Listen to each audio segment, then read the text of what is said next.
ప్రార్థన చేసుకుని ఈ రాత్రి కాలపు కుటుంబ ప్రార్థన మనం ప్రారంభించుకుందాం.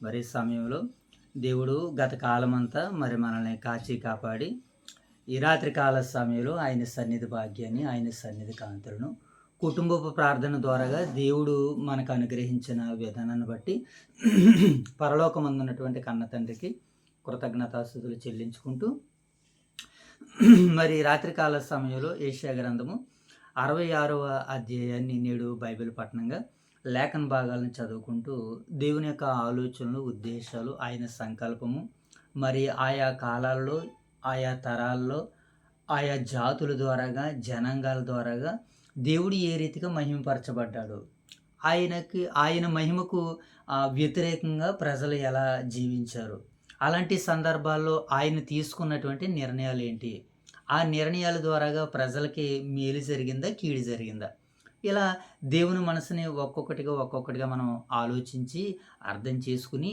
దేవునికి మనం కోపాన్ని కలిగించేవారిగా కాకుండా దేవుణ్ణి శాంతిపరిచేవారిగా, దేవుణ్ణి మహిమపరిచేవారిగా మరి మనం అందరం ఉండాలని ఈ కుటుంబపు ప్రార్థన ద్వారాగా దేవుడు మనకి జ్ఞానోదయాన్ని అనుగ్రహిస్తున్నాడు. ఓకేనా? కనుక దీన్ని అంతటినీ మనసులో పెట్టుకుని ఇప్పుడు మనము యెషయా గ్రంథము నేడు 66వ అధ్యాయాన్ని చదువుకునేటువంటి ప్రయత్నాలు చేద్దాం. దానికి గాను ముందుగా మరి ప్రార్థన ద్వారాగా నేటి ఈ పరిచర్యను మనం ప్రారంభించుకుందాం. ఓకేనా? మోషే బాబు ప్రార్థనతో నేటి పరిచర్యను మనం ప్రారంభించుకుందాం. ప్రార్థన. మహాగణుడు మా ప్రియ పరలోకపు తండ్రి, మీ ఘనమైన, ఉన్నతమైన, శ్రేష్టమైన నామమునకే వేలాది వందనాలు, స్తుతులు స్తోత్రాలు. ఈ రాత్రి కాల సమయంలో యెషయాని 66 అధ్యాయాన్ని చివరి అధ్యాయాన్ని ఇడి జగతిని మేము చదువుకొని పోచుండగా మాకు సమృద్ధిమైన తెలివి జ్ఞానం పరిణించండి.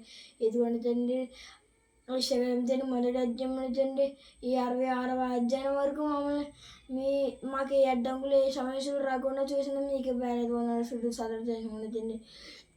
ఇదిగోండి తండ్రి, చివరి అధ్యాయాన్ని లేఖన భాగాలు చదువుతున్నా మాకు ఎంతో జ్ఞానాన్ని తెచ్చండి తండ్రి. ఇదిగోండి తండ్రి, చిన్న ప్రాణాలతో పరక్షయం వేడుకుంటూ ఈ ప్రార్థన యేసుక్రీస్తు ఆడివిడిచి మా ప్రియ పరలోకపు తండ్రి, ఆమేన్.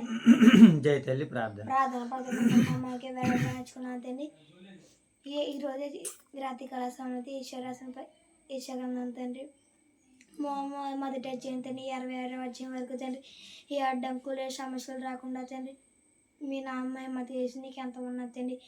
ఈ రాత్రి కాల సమయంలో తండ్రి యెషయా గ్రంథం తండ్రి 66వ అధ్యాయం చదువుతున్నా ఈ సందర్భాలు తండ్రి నేను లేఖన భాగాలు చదువుతున్నా సౌంతని కానీ తండ్రి పెద్దప్పుడు అవుతుంది మరో రాష్ట్రంలో చేయండి.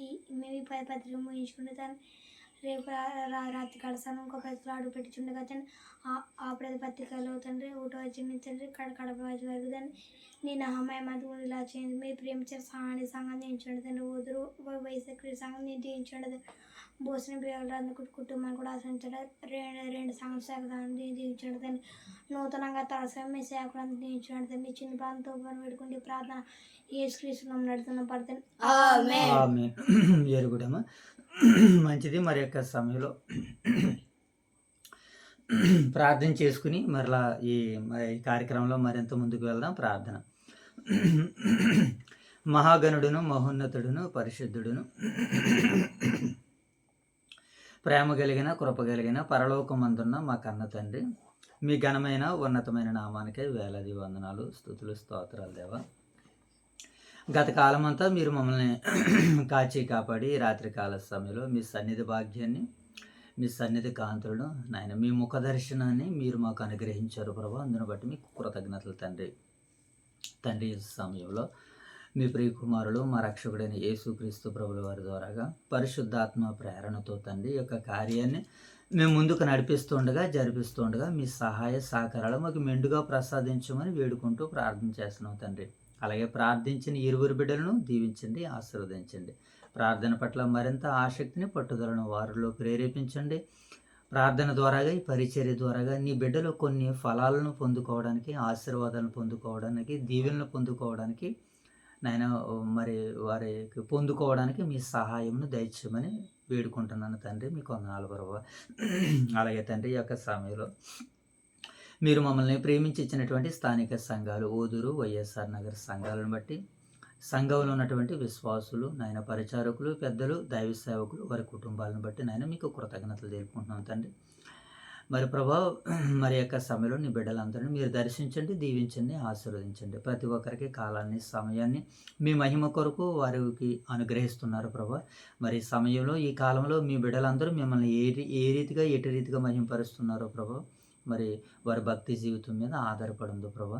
కొంతమంది నాయన ఇదిగో వేదిక ముఖంగా నాయన ఇదిగో పరిచర్ని ఇలా నాయన తండ్రి మీడియా ద్వారాగా ఇలా పరిచర్ని తండ్రి ఇదిగో నాయన ఈ ఇంటర్నెట్ని నాయన తండ్రి ఈ సోషల్ మీడియాని వేదికగా ప్లాట్ఫామ్గా చేసుకుని తండ్రి అనేక మంది బిడ్డలు పరిచర్య చేస్తున్నారు. వారిని, వారి పరిచర్యను, వారి కుటుంబాలను మీరు చల్లగా దీవించి ఆశీర్వదించి కాచి కాపాడమని వేడుకుంటూ, ముఖ్యంగా ఈ రాత్రికాల సమయంలో యెషయా గ్రంథము ప్రారంభపు అధ్యాయం నుంచి ముగింపు అధ్యాయం వరకు మీరు నడిపించిన విధానాన్ని బట్టి నేను మీకు నిండు మనసుతో కృతజ్ఞతలు తెలుపుకుంటూ తండ్రి, మరి ఈ సమయంలో మొదటి అధ్యాయం మేము ఎంత ఆనందంగా, సంతోషంగా అయితే ప్రారంభించామో, ఈ ముగింపులోని కూడా అంతకంటే రెట్టింపు ఆనందాలతో, దీవెనలతో నాయన ప్రారంభం నుంచి నాయన తండ్రి మేము ప్రారంభించిన నాటి నుంచి నాయన యెషయా గ్రంథం ప్రారంభించడం ద్వారా ముగింపులోనికి వచ్చే ద్వారా ఎన్ని ఆశీర్వాదాలు, దీవెనలు పొందామో తండ్రి, ఇది ఒక్కసారి మేము జ్ఞాపకం చేసుకున్నట్టుకు ఆ ఆశీర్వాదాలను బట్టి మీ సన్నిధిలో అతిశయించే భాగ్యాన్ని, ఆనందించే భాగ్యాన్ని, సంతోషించే భాగ్యాన్ని దయచేసినందుకే నిండు మనసుతో కృతజ్ఞతాస్తుతి స్తోత్రాలు తెలియజేసుకొనిచు తండ్రి. అలాగేనైనా మరి ప్రారంభపు 1 నుంచి ముగింపు వరకు నైనా నీ బిడ్డలు ఎవరైతే నైనా క్రమం తప్పకుండా వీటిలో పాలిభాగస్తులయ్యారో వారిని, వారి కుటుంబాలను మీరు దర్శించమని, దీవించమని, ఆశీర్వదించమని వేడుకుంటూ, ఈ పరిచర్య ద్వారా మమ్మల్ని ప్రోత్సహిస్తున్నటువంటి దైవ సేవకుల కుటుంబాలను బట్టి నేను ముఖ్యంగా వారికి ఇచ్చినటువంటి వెలుగును బట్టి నేను మీకు కృతజ్ఞతలు తెలుపుకుంటూ, ఇంకా ఈ అనేక మంది బిడ్డలు నాయన ఇది తెలియకుండా నాయన మరి మమ్మల్ని వెంబడిస్తున్నటువంటి బిడ్డలను కూడా మీరు దీవించమని, ఆశీర్వదించమని వేడుకుంటూ తండ్రి, ఈ యొక్క సమయంలో మరి జరగబోతున్న ఈ పరిచర్య అంతా నాయన మీకు మహిమకరంగా జరిగించండి. వింటున్న మాకును నాయన వినబోతున్నటువంటి నీ బిడ్డలందరికీ దీవెనకరంగా, ఆశీర్వాదకరంగా నాయన మీరు జరిగిస్తారని, నడిపిస్తారని ఆశిస్తూ నాయన ప్రార్థన అవసరాలు కోరినటువంటి బిడ్డలను జ్ఞాపకం చేసుకుంటూ తండ్రి, నేను అందరినీ మీ దయగల చేతులకు అప్పగించుకోవచ్చు. మహిమ, ఘనత, ప్రభావాలు మీకు ఆరోపించుకుంటూ మా రక్షకుడైన యేసుక్రీస్తు వారి నామంలో ఈ ప్రార్థన మీకు సమర్పిస్తున్నాము తండ్రి. రైట్, మంచిది నాయన. మరి యొక్క సమయంలో యెషయా గ్రంథము 66వ అధ్యాయంలోనికి మనం వచ్చాం కదా నాయన. నిజంగా మోసపోవాలి అంటకూడదు. మనకి ఏదైనా సందర్భం వచ్చినప్పుడు పలానా వచనాన్ని చూడమన్నప్పుడు మాత్రమే పెన్నుతో బైబిల్ మీద టిక్ పెట్టడానికి నీ మనసు రావాలి. ఏమా, బైబిల్ అది చాలా విలువైనది, పవిత్ర గ్రంథం, అది అన్నిటికంటే చాలా పరిశుద్ధమైనది. కనుక మనలో ఆ పరిశుద్ధతకి, ఆ గ్రంథానికి మనం వాల్యూ ఇవ్వట్లేదు కనుకనే మన జీవితాలు కూడా మనకి వాల్యూలు పడిపోతున్నాయి.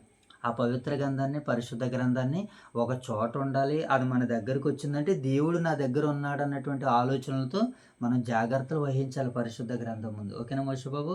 ఇంకెప్పుడు కేర్లెస్గా ఉండకూడదని 1కి 10 సార్లు చెప్తున్నాను నీకు. పరిశుద్ధ గ్రంథము దేవుడు అనమాట మన చేతిలోనికి వచ్చాడు. విలువైన వస్తువు మన చేతుల్లో ఉందనుకో మనం ఎలా చూస్తాము? ఆ జాగ్రత్తగా చూసుకుంటాం కదా. అన్నిటికంటే విలువైనది పరిశుద్ధ గ్రంథము. దీనిని ఇతర మతస్థుల దగ్గరికి వెళ్ళి చూస్తామనుకో చాలా పవిత్రంగా దాన్ని వారు పూజిస్తారు, దాన్ని పాటిస్తారు. కనుక మనం అసలే మన లోతక్కువైనటువంటి వారు మనం. అలాంటి మనల్ని దేవుడు ప్రేమించాడు, ఆయన మనసును మనకి ఇచ్చాడు. దాన్ని మనం ఏం చేయాలి? జాగ్రత్తగా కాపాడుకోవాలి.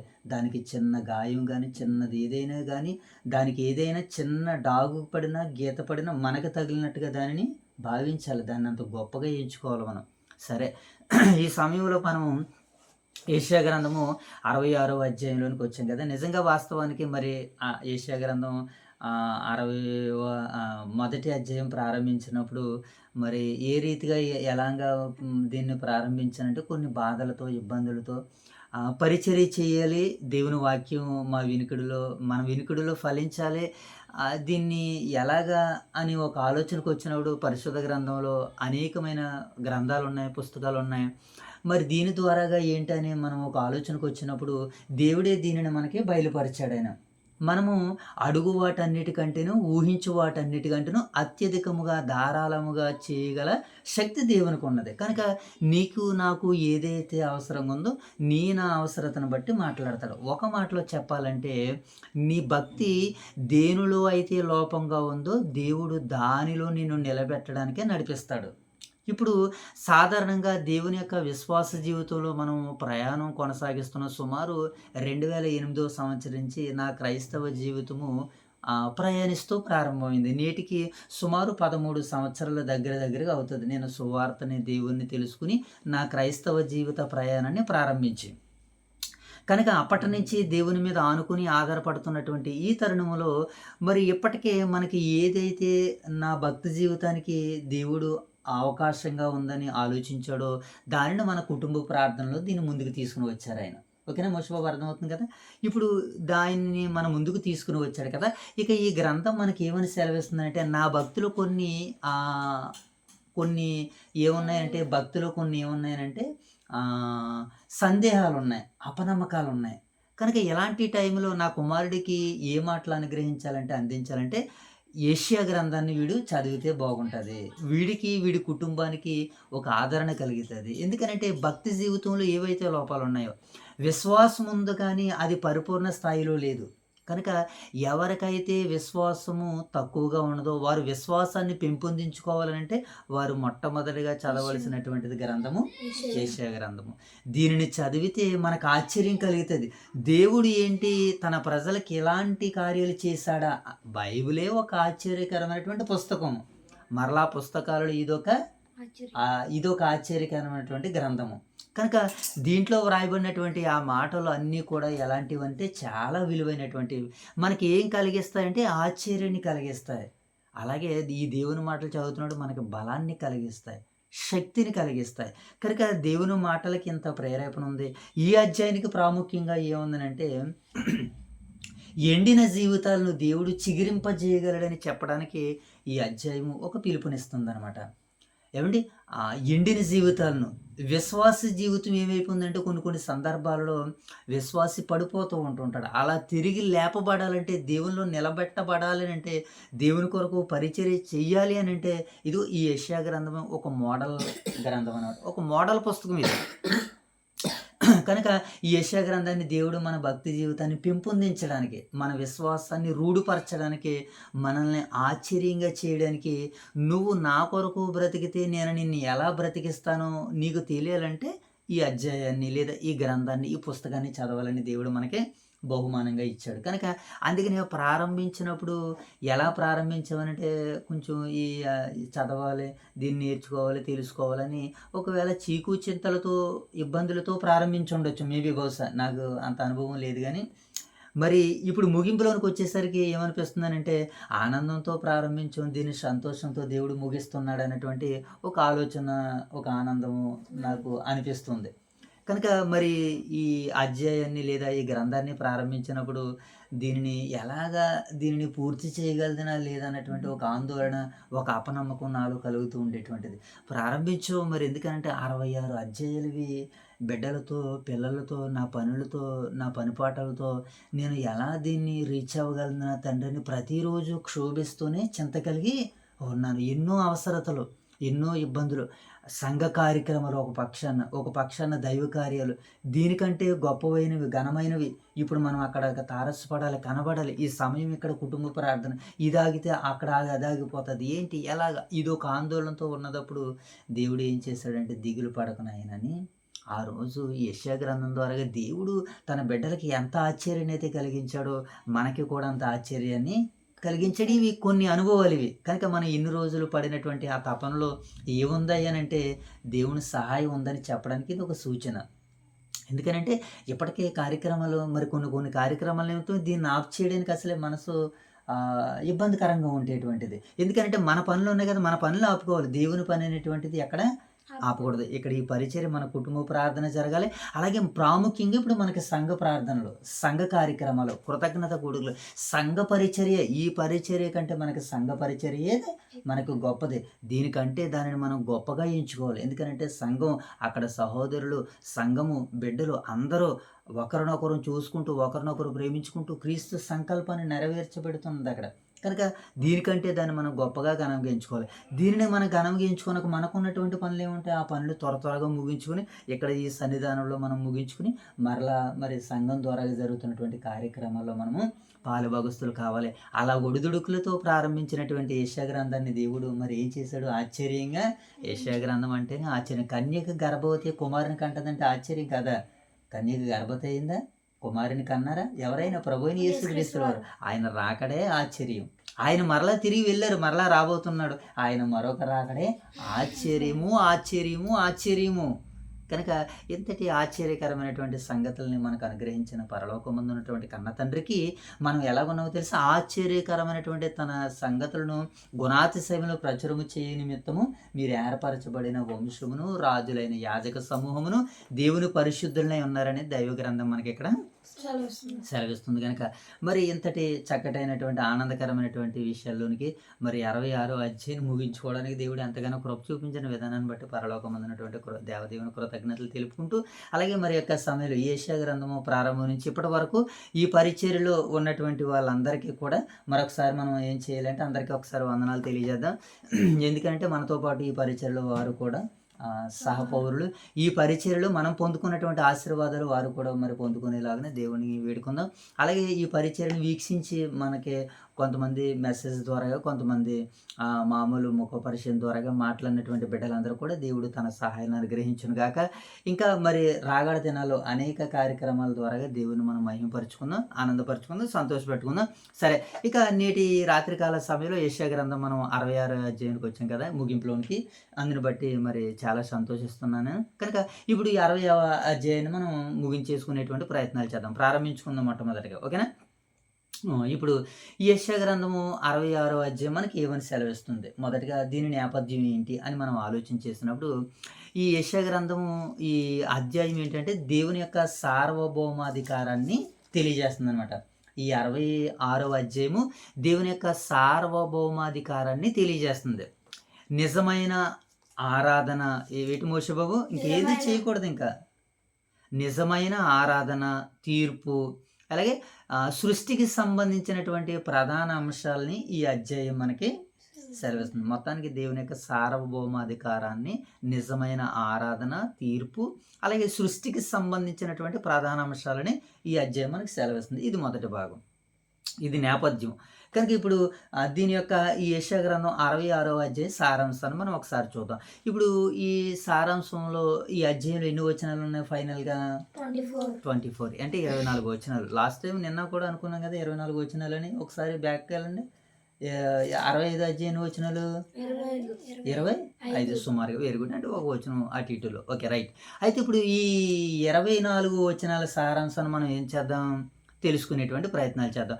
మొదటి 2 వచనాలు మనకి ఏమని సెలవిస్తున్నాయంటే దేవుని యొక్క సార్వభౌమాధికారము మరియు నిజమైన ఆరాధన ఈ మొదటి భాగంలోనే మనకు కనబడుతున్నాయి. అలాగే ఆకాశము దేవుని సింహాసనము మరియు భూమి ఆయన పాదపీఠము, మనుషులు కట్టే ఆలయాలు మరి ఆయన దాంట్లో ఉండనని ఈ భాగంలో మనకు కనబడుతుంది. అలాగే దేవుడు కోరుకునేటువంటిది ఎక్కడనంటే భౌతికమైనటువంటి కట్టడాల్లో కాదు, కానీ దీన మనస్సు కలిగి దేవుని వాక్యానికి ఎవరైతే లోబడి ఉంటారో నేను వారిలో ఉంటానని ఈ మొదటి 2 వచనాల్లో మనకు కనబడుతుంది. ఓకేనా? దేవుడు మనుషుల చేత సేవించబడడానికి మనుషుల ఆలయాల్లో ఆయన ఉండడని మనకి ఈ 1-2 వచనాల్లో యెషయా గ్రంథం 66, 1-2లో మనకి సెలవిస్తుంది. ఇక రెండవ సందర్భాన్ని, రెండవ భాగాన్ని మనం చూసినప్పుడు 3-4 వచనాలు. ఇక్కడ ఈ 3-4 వచనాల్లో మనకి ఏ లైన్ మనకు కనబడుతుందంటే కపటమైన ఆరాధన, దేవుని తీర్పు. ఏటట వీళ్ళు చేసేటువంటి కపటమైనటువంటి ఆరాధన, అలాగే దేవుని యొక్క తీర్పు ఈ 2-3 వచనాల్లో మనకి కనబడుతుంది. ఓకేనా మోషబాబు? ఇక్కడ సమర్పణ లేని నిజాయితీ, అది సమర్పణలోని నిజాయితీ లేనప్పుడు ఏమంటే వారు చేసేటువంటి బలులు అపవిత్రమైనవిగా పరిగణించబడతాయి అన్నమాట. దేవునికి చేసేటువంటి ఆరాధనలో, సమర్పణలో మనకి ఏముండాలని అంటే నిజాయితీ లేకుండా కొంతమంది ఏం చేస్తుంటారు? బలి చేస్తుంటారు కదా. అలాంటి వాటిని మరి అపవిత్రమైనవిగా పరిగణించబడతాయని దేవుడు ఈ మాటలో మనకు సెలవిస్తుంది.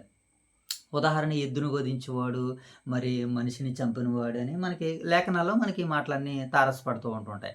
కనుక మనం ఏం చేయాలంటే పంది రక్తాన్ని అర్పించడం అసహ్యమైనదని ఈ 3-4 భాగాల్లో, ఈ 3-4 వచనాల్లో ఈ సారాంశంగా మనకు కనబడుతుంటుంది. ఇంకా అలాగే మనం 7-14 వచనాలు మనం చూసినప్పుడు ఏమంటే పునరుద్ధరణ మరియు ఆనందము, అంటే యోదావారిలో మరి ఆ పునరుత్థానం ఎలా కలుగుతుందో, అంటే సియోను అలాగే యెరూషలేము ప్రసవ వేదన లేకుండానే ఒక జాతిని, ఒక జనాంగాన్ని కంటదని దేవుడు చెబుతున్నాడు అనమాట. ఇది యోధా వారి యొక్క ఏమండి అద్భుతమైనటువంటి పునరుత్థానానికి సంకేతం. ఓకేనా మోషే బాబు.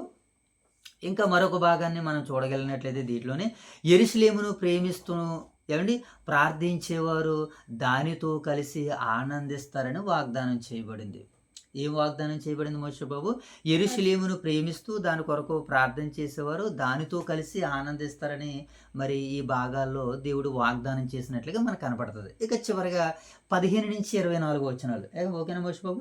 15-24 వచనాల్లో మనకి ఏమని కనపడుతుందంటే దేవుడు అవిధేయులైన వారిపై తన తీర్పును ప్రకటిస్తాడు. ఎవరిపైన దేవుడు తన తీర్పును ప్రకటిస్తాడు మోషే బాబు?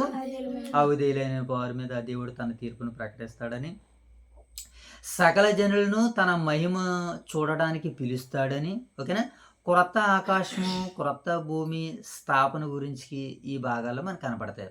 దేవునికి విరోధముగా తిరగబాటు చేసిన వారికి అంతము మరియు శిక్షల గురించి ఈ 15-24 వచనాల్లో వ్రాయబడింది. ఇది 66వ అధ్యాయం యొక్క సారాంశం లేదా భాగాలు. ఇప్పుడు ఈ భాగాలు 64, 66 అధ్యాయంలో ఉన్నటువంటి ఈ భాగాలని ఇప్పుడు సారాంశంగా అలాగే నేపథ్యంగా మనం విన్నాం కదా. ఇంకా ఒక పాఠంగా దీనిని నేర్చుకునేటువంటి పనిని మనం ముందుకు కొనసాగుదాం. ఈ అధ్యాయం ఒక పాఠంగా నేర్చుకోవడానికి తెలుసుకోవడానికి మనం ప్రయత్నాలు చేద్దాం. ఓకేనా, రైట్. ఇప్పుడు యెషయా గ్రంథము మొదటి 66వ అధ్యాయము ఈ మొదటి వచనాన్ని మనం చదువుదాం. ఒకసారి చదువుతారా? తీసిన వాళ్ళు చదవన్నానా? యెహోవా ఎలాగూ ఆజ్ఞ ఇచ్చుచున్నాడు. Very good. యెహోవా ఎలాగూ ఆజ్ఞ ఇచ్చుచున్నాడు. ఆకాశము నా సింహాసనము, భూమి నా పాదపీఠము. Very good. మీరు నా కొరకు కట్టనిర్దేశించు ఇల్లు ఏ పాటిది? నాకు ఆశ్రయ స్థానముగా మీరు కట్టనుద్దేశించినది ఏ పాటిది? అవన్నీ నా హస్తకృత్యములు కావా? అవి నా వలన కలిగినవని యెహోవా సెలవిచ్చుచున్నాడు. ఎవడు దీనుడే నలిగిన హృదయం గలవాడే నా మాట వినుకుచుండును, వానినే నేను దృష్టి ఉంచున్నాను. అంటే ఈ మొదటి 1-2 వచనాలు ఏమని సెలవిస్తున్నానంటే, ఈ ప్రకృతి ఈ సృష్టి అంతా నాదే కదా, మీరు నా కొరకు కడుతున్న మందిరము ఏపాటిదని దేవుడు ప్రశ్నిస్తున్నాడు. అయినా సరే దేవుడు అంటున్నారు, మీరు నా కొరకు నిర్మించినటువంటి ఆ మందిరంలో నేను ఉండడానికి నేను అక్కడ ఉండను, కానీ నేను ఎవరి దగ్గర ఉంటానంటే ఎవడైతే నా మాట విని వణుకుచుంటాడో వాళ్ళ దగ్గర నేను ఉంటానంటున్నాడు. ఈరోజు దేవుడు ఎక్కడ ఉంటానంటున్నాడు? మనుషుల చేత నిర్మించబడినటువంటి దేవాలయాల్లోని కట్టడాల్లోని కాదు, కానీ నేను ఎవరి దగ్గర అయితే ఉంటానంటానంటే ఆ కట్టడాలు కట్టేటువంటి ఆ వ్యక్తి నా కొరకు బ్రతికేవాడిగా, నా కొరకు జీవించేవాడిగా, నలిగిన హృదయం గలవాడే ఉండాలట. అలాంటి వారి దగ్గర నేను ఉంటానంటున్నాడు. కానీ ఈరోజు మనుషులు మానవాళ్ళందరూ ఏం చేస్తున్నారని అంటే విరిగి నలిగిన హృదయాలతో మానేసి దేవునికి కట్టడాలను కట్టడానికి, దేవునికి దేవాలయాన్ని కట్టడానికి మనుషులు ప్రయాసపడుతున్నారు. ఓకే, దేవుని ప్రేమతో కట్టారు అనుకోండి, కానీ వాటిలో ఉంటానంటున్నారు ఆయన. నేను వాటిలో ఉండను అని అంటున్నారు. అయినా ఒక్కసారి దేవుని యొక్క పనితనాన్ని, దేవుని యొక్క శక్తిని మనం లేఖనాల్లో చూడగలిగినట్లయితే ఒకసారి యెషయా గ్రంథము 40వ అధ్యాయము 21వ వచనాన్ని చదువుదాం. పట్టుకున్నాను ఇలాగ యెషయా గ్రంథము, దాంట్లో తర్వాత మరలా యెషయా గ్రంథము 40వ అధ్యాయము 21వ వచనాన్ని చదువుదాం. ఏమని రాయబడింది అక్కడ? చదువుదాం. మీకు తెలియదా? మీరు వినలేదా? మొదటి నుండి ఎవరు మీతో చెప్పలేదా? భూమిని స్థాపించటను బట్టి మీరు దాన్ని గ్రహింపలేదా? ఆయన భూమండలం మీద ఆసీనుడై ఉన్నాడు. దేవుడు ఎక్కడ ఉంటాడట మోషే బాబు? భూమండలం మీద ఉంటాడు. భూమి పైన ఉంటానంటున్నాడు ఆయన. భూమండలము మనం ఎక్కడ కడతాం? భూమి మండలం అంటే భూమిలో మనం కడతాం. ఆయన అంటున్నాడు. ఇంకా ఆయన ఎక్కడ ఉంటాడంటే మనకు పరలోకములు ఉంటాడని దైవలేఖనాలు మనకి సెలవుస్తున్నాయి. చూడండి, భూమిని స్థాపించడం బట్టి మీరు దాన్ని గ్రహింపలేదా? ఆయన భూమండలం మీద ఆసీనుడై ఉన్నాడు. దాని నివాసులు ఆయన దృష్టికి ఎలా కనబడుతున్నారట మోషే బాబు? మిడతల వలె కనబడుచున్నారు. ఏమండి, ఒకడు తెరను పరిచినట్లు ఆయన ఆకాశ వైశాల్యమును వ్యాపింపజేయును. ఒకడు గుడారం వేసినట్లు ఆయన దాని నివాస స్థలముగా ఏర్పరచును. చూసారా, ఒకడు గుడారం వేసినట్లు దేవుడు ఆకాశాన్ని ఏం చేస్తాడట? పరిస్తాడట. అంతటి శక్తి సామర్థ్యం ఉన్నటువంటి ఆయనకి ఒక గుడి కట్టి, ఈ గుడిలో నువ్వు ఉండు నాయనా అని దేవుణ్ణి అక్కడ మానవాళ్ళు ఏం చేస్తున్నారు, బంధించేసి వీళ్ళ బయటకొచ్చి వీళ్ళ ఇష్టానుసారంగా వీళ్ళు తిరుగుతున్నారు. అలా తిరిగి నన్ను ఒక దిక్కున మీరు బంధిస్తే బంధింపబడిన వాడిని కాడు నాయనా. నా శక్తి, నా సామర్థ్యం ఎంత అంటే ఈ ప్రకృతి మీద ఉందని అంటున్నాడు. ఈ ప్రకృతిలో నుంచి నరులను ఆకాశంలో నుంచి కన్నులారా చూస్తున్నాడు. నా కొరకు బ్రతికేవారు ఎవరున్నారని ఆకాశంలో నుంచి చూస్తున్నాడు ఆయన. కనుక ఈ భూమి మీద మనుషుల యొక్క ఆలోచనలు ఇవి అని దేవుడే తన పరిశుద్ధ గ్రంథంలో మాట్లాడుతున్నాడు. ఒకసారి రాజుల మొదటి గ్రంథము వద్దు, ఒక్కొక్కరి త్వరతో ఒక్కొక్కరు నువ్వు నాకు నెక్స్ట్ ఎపిసోడ్ తీసేసి ఇచ్చేసే మరలా ఎలాగ వెళ్తుంది అనమాట. ఓకేనా, నేను చెప్పినట్టుగా నువ్వు వినడానికే ప్రయత్నాలు చేయాలి ఎప్పటికప్పుడు. సరే, ఇప్పుడు మనం ఎక్కడికి చూస్తున్నాం, మొదటి రాజుల గ్రంథము 8వ అధ్యాయము 27వ వచనాన్ని చదువుదాం. 8వ అధ్యాయము 27వ వచనం ఏముంది చూస్తారు అక్కడ, నిశ్చయముగా దేవుడు ఈ లోకమందు నివాసము చేయుడు. ఎవరు చెప్తున్నారు ఈ మాట? సొలొమోను రాజుగారు చెప్తున్నాడు అనమాట. రాజు అని అంటే ప్రజలందరికంటే గొప్పవాడు. ప్రజలకు ఉన్న జ్ఞానం కంటే రాజు జ్ఞానము చాలా గొప్పదే కదా. అలాగే ఈరోజు కూడా లోకంలో గొప్పవారు, పండితులు కూడా కొన్ని మాటలు చెబుతారు. అనుభవజ్ఞులు అనమాట. వారి మాటలు మనం విన్నామనుకోండి, అవి మన ఎదుగుదలకు చాలా ఉపయోగకరంగా ఉంటాయి. సో ఇప్పుడు ఇక్కడ ఇశ్రాయేలు రాజుకి ఎవరైనంటే, ఇశ్రాయేలు ప్రజలకు రాజు ఎవరంటే సొలొమోను గారు. ఆయన కూడా తెలుసుకున్నటువంటి మాటలని ఆనాటి కాలంలో ఉన్నటువంటి ప్రజానికానికి రాజుగా ఆయన బోధించాడు. ఈరోజు కూడా దేవుడు వాక్యం ద్వారాగా మనకి ప్రకటిస్తున్నాడు, మనతో తెలియజేస్తున్నాడు. ఏమని చదువునన్నమాట, నిశ్చయముగా దేవుడు ఈ లోకమందు నివాసం చేయుడు. ఆకాశ మహాకాశముల సహితము నిన్ను పట్టజాలు. నేను కట్టించిన ఈ మందిరం ఎలాగ పట్టును? దేవా, నిన్ను పట్టడానికి ఉండదు, కానీ నువ్వు ఉన్నావని చెప్పడానికి ఇది ఒక సూచన అని చెబుతున్నాడు అంతే. దేవుడు ఉన్నాడని చెప్పడానికి ఇది సూచన. అలాంటప్పుడు మరి దేవాలయాలు కట్టడంలో తప్పు లేదు కదా బ్రదర్ అని అంటే, ఆ ఆలయాల్లో నువ్వు నిరంతరం ఉండగలదువా? ఆ ఆలయాల్లో నువ్వు నిరంతరం ఆయన సేవించగలదువా? అలా ఉంటే ఆలయాన్ని కట్టు. కనుక ఆలయాన్ని కట్టేటప్పుడు అందరూ అక్కడికి రాగలుగుతారా?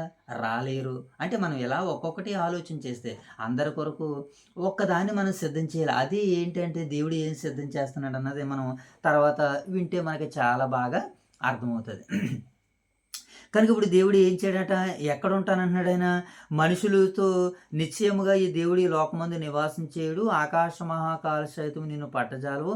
నేను కట్టించిన ఈ మందిరము నిన్ను ఎలాగూ పట్టునని దేవుడు అడుగుతున్నాడు. కనుక దేవుడు ఎక్కడుంటాడు? మానవాళి యొక్క హృదయాల్లో ఉంటానంటున్నారు ఆయన. కనుక ఈ సమయంలో మనం మత్తయి సువార్త 5వ అధ్యాయము తర్వాత 1 by 1 ఒకరి తర్వాత ఒకరు మోషవ వెలగ ఒకరు తీసారా, మరలా ఒకరి తర్వాత సెకండ్ రెఫరెన్స్ ఎదుర్కోవాలి. ఒకరి తర్వాత ఒకరు నాకు చక్కగా అందివ్వడానికి మీరు సన్నాహాలు చేయండి. ఒకరికంటే ఒకరు ముందుగా కాదు, ఒకరికంటే ఒకరు ముందుగా ఏం చేయాలి తెలుసా? ప్రార్థన చేయడానికి, అలాగే వాక్యాన్ని చదవడానికి, అలాగే ఇచ్చిన మాటలు మీరు చక్కగా నేర్చుకోవడానికి, తెలుసుకోవడానికి, అప్పచెప్పడానికి సిద్ధపడాలి. ఓకేనా? అంటే మీరు అలవాటు చేసుకోవడానికి మీరు సిద్ధపడండి. నో ఎంకరేజ్ తప్పిది డిస్కరేజ్ కాదు. ఓకే, ఇప్పుడు చూద్దాం. మత్తయి సువార్త 5వ అధ్యాయం 34-35 వచనాల్లో యేసుక్రీస్తుల వారు ఏమంటున్నారో ఒకసారి మనం చూద్దాం. మత్తయి సువార్త 5వ అధ్యాయము 34-35. నేను మీతో చెప్పినది ఏమనగా, ఎంత మాత్రమును ఒట్టు పెట్టుకొనవద్దు, ఆకాశము తోడనవద్దు, అది దేవుని సింహాసనం. ఆకాశం ఏంటట? దేవుని సింహాసనం. మానవ సింహాసనాలు ఎక్కడుంటాయి మోషే బాబు? MLA గారిదైనా, MP గారిదైనా, ముఖ్యమంత్రులదైనా సింహాసనాలు ఎక్కడుంటాయి? ఒక చోట, ఒక ప్రాంతంలో ఉంటుంది. కానీ దేవుని సింహాసనం ఎక్కడుందన్నాడు యేసుక్రీస్తుల వారు? ఆకాశం తోడనవద్దు, అది దేవుని సింహాసనము. భూమి తోడనవద్దు, అది ఆయన పాదపీఠము. యెరూషలేము తోడనవద్దు, అది మహారాజు పట్టణము. భూమి తోడనవద్దు, ఆయన పాదపీఠము. ఆయన పాదపీఠం ఏంటంటే మోషే బాబు? భూమి. మరి ఆయన సింహాసనం ఏది? ఆకాశము అని యేసుక్రీస్తుల వారు ఇక్కడ మాట్లాడుతున్నాడు. అందుకనే దీనిని పౌలు గారు కూడా మాట్లాడుతూ అపోస్తుల కార్యాలు నువ్వు తర్వాత వచ్చిన తీసుకుని, ఆయన అపోస్తుల కార్యాలు తర్వాత నువ్వు ఏం చూసుకోవాలి అని అంటే యెషయా గ్రంథం 57:15 దగ్గరికి వెళ్ళిపోయినావు. Very good. నేను అపోస్తుల కార్యాలు నువ్వు తీసావా? అపోస్తుల కార్యాలు ముందుగా అపోస్తుల కార్యాలు 7వ అధ్యాయము 48వ వచనం చూద్దాం. ఒకసారి మనం అపోస్తుల కార్యాలు, ఓకేనండి, 17వ అధ్యాయము అపోస్తుల కార్యాలు 17వ అధ్యాయము 48వ వచనాన్ని చదువుదాం. అపోస్తుల కార్యాలు 7వ అధ్యాయము 48వ వచనాన్ని చదువుదాం. చూద్దాం ఒకసారి. అపోస్తుల కార్యాలు 17వ అధ్యాయము 48వ వచనాన్ని చదువుదాం. అపోస్తుల కార్యాలు ఎంత పని కొంచెం జైతల్లి నువ్వు ఒక్కసారి రాంగ్ స్టెప్ వేయడం ద్వారాగానే అపోస్తుల కార్యాలు 17వ అధ్యాయము ఎన్నో వచనము 7వ వచనం చదువుదాం. అపోస్తుల కార్యాలు 7వ అధ్యాయము 48వ వచనాన్ని చదువుదాం. 48వ వచనం చదువు. అయితే సొలొమోను ఆయన కొరకు మందిరమును కట్టించెను. అయితే ఆయన అంటున్నాడు, ఆకాశం నా సింహాసనము, భూమి నా పాదపీఠము, మీరు నా కొరకు ఎలాంటి మందిరమును కట్టుదురు, నా విశ్రయ స్థలం మీద ఆయన ఏం చేస్తున్నాడో అడుగుతున్నాడని వ్రాయబడింది. ఇదే మాటని మనకి ఇంకా మాట్లాడుతూ ఒకసారి 17వ అధ్యాయము 24, 25 వచనాలు కూడా చదువుదాం. ఇదే అపోస్తుల కార్యాలు 17వ అధ్యాయము 24వ వచనము 25వ వచనం చదువు.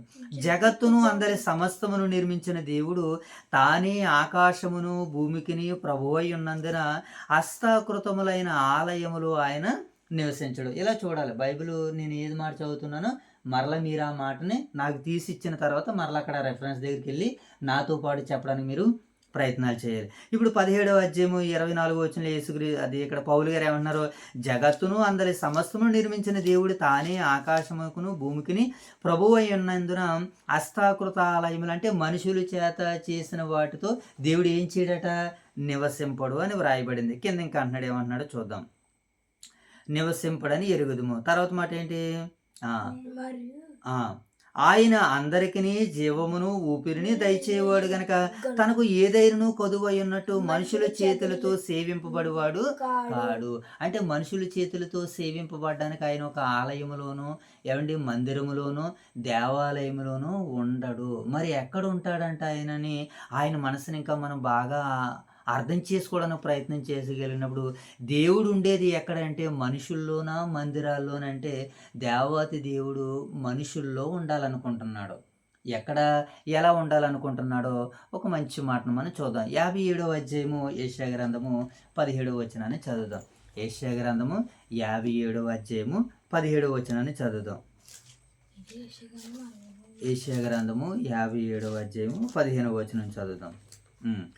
మహాగణుడును మహోన్నతుడును పరిశుద్ధుడును నిత్య నివాసి అయిన వాడు ఎలాగూ సెలవిచ్చుచున్నాడు. నేను మహోన్నతమైన పరిశుద్ధ స్థలములో నివసించేవాడును, ఆయనను వినయము గలవారి ప్రాణమును ఉజ్జీవింపజేయుటకును.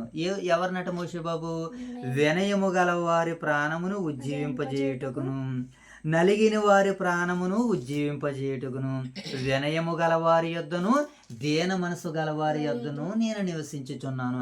అంటే దేవుడు ఉండే స్థలము ఏంటి, ఎవరైతే వినయముగా ఉంటారో, ఎవరైతే దీన మనసు కలిగి ఉంటారో, ఎవరైతే నలిగిన హృదయం గలవారై ఉంటారో వాళ్ళ దగ్గర ఉంటానంటున్నాడు దేవుడు.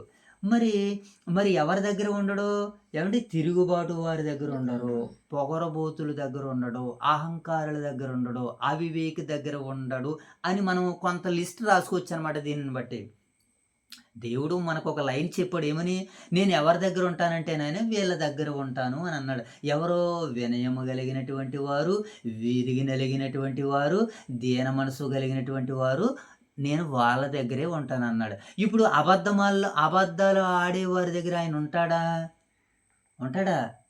చెప్పాలి మీరు కండిషన్గా, ఉండడు. నిజం మాట్లాడేవారి దగ్గర ఉంటాడా ఆయన, ఉంటాడు. లోబడే వారి దగ్గర దేవుడు ఉంటాడా, తిరగబడే వారి దగ్గర దేవుడు ఉంటాడా, తల్లిదండ్రులను ప్రేమించే వారి దగ్గర ఉంటాడా, తల్లిదండ్రులను ప్రేమించలేని వారి దగ్గర ఉంటాడా. అంటే మనం ఇలాగ ఆలోచన చేసుకోవాలి. కనుక దీన మనసు, నలిగిన మనసు, వినయము గల వారి దగ్గర నేను ఉంటాను అని అంటున్నాడు ఆయన. అందుకనే మానవ దేహాలన్నింటినీ కూడా ఏమని చెప్పాడనంటే మీరే నాకు మందిరాలు అని అన్నాడు. మీరు దేవునికి ఆలయమై ఉన్నారని మీరు ఎరగరా అని అన్నాడు కొరింథీ పత్రికలో మాట్లాడుతూ. ఒకసారి అక్కడికి వెళ్దామా, ఒక్కసారి అక్కడికి వెళ్ళిపోయి మరలా వెనక మనం తిరిగి వచ్చే ప్రయత్నాలు చేద్దాం. అక్కడ రెఫరెన్స్ రాయలేదు నేను, సందర్భాన్ని బట్టి ఇప్పుడు మనకు జ్ఞాపకం వచ్చింది కాబట్టి ఒక్కసారి ఏం తీసాను, కొరింథీ పత్రిక 6వ అధ్యాయానికి వెళ్దాలి. మరి తీద్దాం ఒకసారి. 2వ కొరింథీలకు రాసినటువంటి పత్రిక, 2వ కొరింథీలకు రాసిన పత్రిక 6వ అధ్యాయం. నేను ఒక్కసారి 6వ అధ్యాయము. అది 5వ అధ్యాయం వెరీ గుడ్. 6వ అధ్యాయము.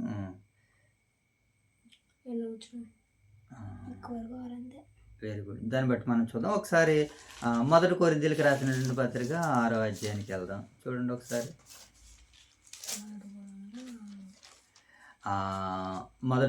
మొదటి కొరింథీ 6వ అధ్యాయము 18వ వచనం చదువుదాం. 19వ వచనం. మీ దేహము దేవుని వలన మీకు అనుగ్రహింపబడి మీలోనున్న పరిశుద్ధాత్మకు ఆలయమై ఉన్నదని మీరు ఎరగరా? మీరు మీ సొత్తు కాదు, విలువ పెట్టు కొనబడిన వారు కనుక మీ దేహముతో దేవుణ్ణి ఏం చేయాలట? మహింపరచాలి. మీరు విలువ పెట్టు కొనబడిన వారు. అలాగే మీలోనున్న పరిశుద్ధాత్మకు ఏమై ఉన్నామట మనం అందరం కూడా? మీ దేహము దేవుని వలన మీకు అనుగ్రహింపబడి మీలో ఉన్న పరిశుద్ధాత్మకు అనగా దేవునికి మానవ దేహాలే ఆలయాలు. ఈ మానవులు ఎలాగుంటే వారి దగ్గర ఉంటానంటున్నాడు ఆయన? వినయము గలవారు, నలిగిన మనసు గలవారు, దీన మనసు గలవారు, ఆ వాళ్ళ దగ్గర ఉంటాను అని అంటున్నాడు ఆయన. ఓకేనా? దీనిని మనసులో పెట్టుకుని ఇప్పుడు మరలా మనం ఎక్కడికి వెళ్దాం? యెషయా గ్రంథం ఆ మాట చదవం. ఇందాక చదవలేదా? 57:15 చదివేసామా? 57:15 చదివేసాం. Very good. అయితే ఇప్పుడు ఏమండి, ఇప్పుడు మరలా మనం మరొక మాటను చదువుదాం. ఇది 66వ అధ్యాయము 2వ వచనం. మనకి ఇక్కడే ఇప్పుడు మనం చదువుకుంటున్నటువంటి భాగంలోనే దేవుడు ఎవరి దగ్గర ఉంటానంటున్నాడు? ఎవడు దీనుడై నలిగిన హృదయము గలవాడై నా మాట వినుకు వణుకుచుండును వాడినే నేను దృష్టి పెడతాను. ఎవడైతే విరిగి నలిగిన హృదయము గలవాడై ఆయన మాట విని వణుకుచుంటాడో అలాంటి వారి దగ్గర ఉంటానని దేవుడు వాగ్దానం చేశాడు. కానీ ఈరోజు దేవుని మహాకృప ఏంటంటే మనుషులందరినీ ఆయన ప్రేమిస్తున్నాడు. మనుషులందరి దగ్గరికి వెళ్తున్నాడు. ఆయన ప్రతి మనిషిని హృదయం ఎదుట ఉన్నాడు. అలాగని ఎవరి దగ్గరికి వెళ్ళనని అంటలేదు. ఎందుకనంటే మనం నీతిమంతులు, మనం గొప్పవారు, మన దగ్గర ఉంటాడని మనం బేరాలు కొట్టకూడదు. కానీ మనము కూడా తప్పటడుగులు వేస్తూ ఉంటుంటాం. కనుక ఇప్పుడు దేవుడు ఎక్కడున్నంటే ప్రభు అయిన యేసుక్రీస్తుల వారు అన్నాడు, నేను ఇదిగో హృదయం అనేటువంటి తలుపు దగ్గర ఉండి నేను తలుపు తడుతున్నాను. ఎవరైనా నా స్వరం విని తలుపు తీస్తే నేను వారి దగ్గరికి వస్తానంటున్నాడు. అహంకారులైనా సరే వారి దగ్గరికి వెళ్తానంటున్నాడు. తిరుగుబాటుదారులైనా వారి దగ్గరికి వెళ్తున్నాడు. ఎందుకంటే అవిధేయులే ఎదురాడినటువంటి వాళ్ళందరికీ నా చేతులు చాచాను అని మరి యేసుక్రీస్తుల వారు పిలుపునిస్తున్నట్లుగా మనకి కనబడుతుంది. అంటే దేవుడు ఎక్కడ ఉంటాడనమాట? విరిగి నలిగిన హృదయం గలవారి దగ్గరే ఉంటానంటున్నాడు ఆయన. కనుక ఇంకా విరిగి నలిగినటువంటి వారు ఎవరయ్యని మనం ఆలోచన చేసినప్పుడు హేబేలు గారు, కయ్యను గారు అర్పణలు అట్టుకొచ్చారు కదా ఇద్దరునే. ఆ అర్పణలు అట్టుకొచ్చినప్పుడు దేవుడు ఎవరి అర్పణలు అంగీకరించాడు? రెఫరెన్స్ తీయొద్దు, నా మాట వినండి. ఏమండి, హేబేలు గారి అర్పణని లక్ష్య పెట్టాడు. అంటే ఇప్పుడు దేవుడు ఎవరి దగ్గర ఉంటాడన్నమాట? హేబేలు. ఎందుకని? తాను ఎలా ఉన్నాడో, అతను ఎలా ఉన్నాడంటే అతడు విశ్వాసంతో దేవునికి అర్పణ అర్పించాడు. అది మనలో దేవుడు మనం నుంచి మన అర్పణ అంగీకరించాలంటే దేవుడు ఏం చూస్తాడు? మనలో ఏం చూస్తాడు? మోషబాబు విశ్వాసాన్ని చూస్తాడు. కయ్యను ఏం చేశాడు? ఇవ్వాలి కదా అని ఇచ్చాడు. ఇవ్వాలని ఇవ్వడం కాదు, హృదయపూర్వకంగా దేవుని ప్రేమకి, దేవుని యొక్క పనికి నేను ఇవ్వాలన్నటువంటి ఆలోచనతో ఇచ్చేవారి దగ్గర నేను ఉంటానని అంటున్నాడు. అలాగే మన కీర్తనల గ్రంథము ఏమండి 25:16 తీసారా? ఒకసారి తీస్తే ఇవ్వండి. ఓకే, నేను ఎవరి దగ్గర ఉంటాను అన్నాడంటే 25వ అధ్యాయము తర్వాత మాట 25వ అధ్యాయము 16వ వచనం చూద్దాం. కీర్తనల గ్రంథము 25వ అధ్యాయము 16వ వచనం చదువుదాం. 25:16 నేను ఏకాకిని బాధపడువాడును, నా వైపు తిరిగి నన్ను కరుణించుము. చూసారా, నేను ఏకాకిని అని అంటున్నాడు. ఎవరైనా కీర్తనకారుడు మాట్లాడుతూ ఏమంటున్నాడు? ఒకవేళ ఉదాహరణకి కీర్తన దావీదు గారు రాశారు కనుక దావీదు గారు ఏకాకైనా కాదు కదా. ఆయనకి బోల్డంతమంది భార్యలు, బోల్డంతమంది పిల్లలు, బోల్డంతమంది సైన్యాలు, బోల్డంతమంది ప్రజలు, ఇన్ని ఉన్న ఏకాకని ఎలాగంటున్నాడు? ఏకాకంటే ఎవరు లేనివాడిని అని అంటున్నాడు. అంటే దేవుణ్ణి చేరుకోవడానికి ఉన్నవారందరినీ వదులుకున్నవాడిగా కనపడుతున్నాడు. దేవుణ్ణి చేరుకోవడానికి ఉన్న వాళ్ళందరినీ వదులుకుంటున్నాడు. నేను ఏకాకిని. మరి నీకు బిడ్డలు ఉన్నారు, భార్య ఉన్నారు, పిల్లలు ఉన్నారు, సైన్యాలు ఉన్నాయి, రాజు ప్రజలు ఉన్నారు. అవి నువ్విచ్చినాయి తండ్రి. వీటికంటే నువ్వు నాకు గొప్పవాడు. నేను ఏకాకిగా ఉన్నాను. ఈయన ఏకాకి ఏంటి? 3 మేనల్లులు ఉన్నారు, సైన్యాధిపతులు ఉన్నారు ఆయన దగ్గర. ఏమండి, ప్రత్యేకమైనటువంటి యుద్ధ బలసూరులు, సాలులు ఉన్నారు ఆయన దగ్గర, యోధులు ఉన్నారు ఆయన దగ్గర. మరలా అందరం కాదని నేను ఏమంటున్నాడు భక్తిపరుడు, నేను ఏకాకిని అమ్మా మాట చదవాల మాట ఎన్ని వచనము 27 20 నేను ఏకాకిని బాధపడేవాడును, నా వైపు తిరిగి నన్ను కరుణించుము. కనికరం అనేటువంటిది ప్రజలలో కాదు ప్రభువులో చూడాలని ఇక్కడ ఈ భక్తుడు ఏం చేస్తున్నాడు నాయన కోరుకుంటున్నాడు. కనుక నేను ఏకాకిని అని నువ్వు ఒప్పుకోలు చేసుకో, దేవుడు తక్షణమే నీ దగ్గరికి వచ్చేస్తాడు. ఇప్పుడు నా అనుకున్న వాళ్ళందరినీ వదులుకుని వృద్ధాప్యంలో ఉన్నటువంటి ఏమండి తల్లులు తండ్రులు బ్రతుకును గడుపుతుంటారు. చాలామంది బిడ్డలు ఉంటారు, పట్టించుకోరు. ఏమండి ఇంకా అన్నీ ఉంటాయి, కానీ వారు ఏకాకిగానే ఉంటారు. అలా వారు మోకాళ్ళతో కన్నీళ్ళు కార్చి ఒక్కసారి దేవుణ్ణి ప్రాధేయపడితేనండి సర్వము వారి పాదాల దగ్గరికి వచ్చేటట్టుగా దేవుడు చేసేస్తాడు నాయన.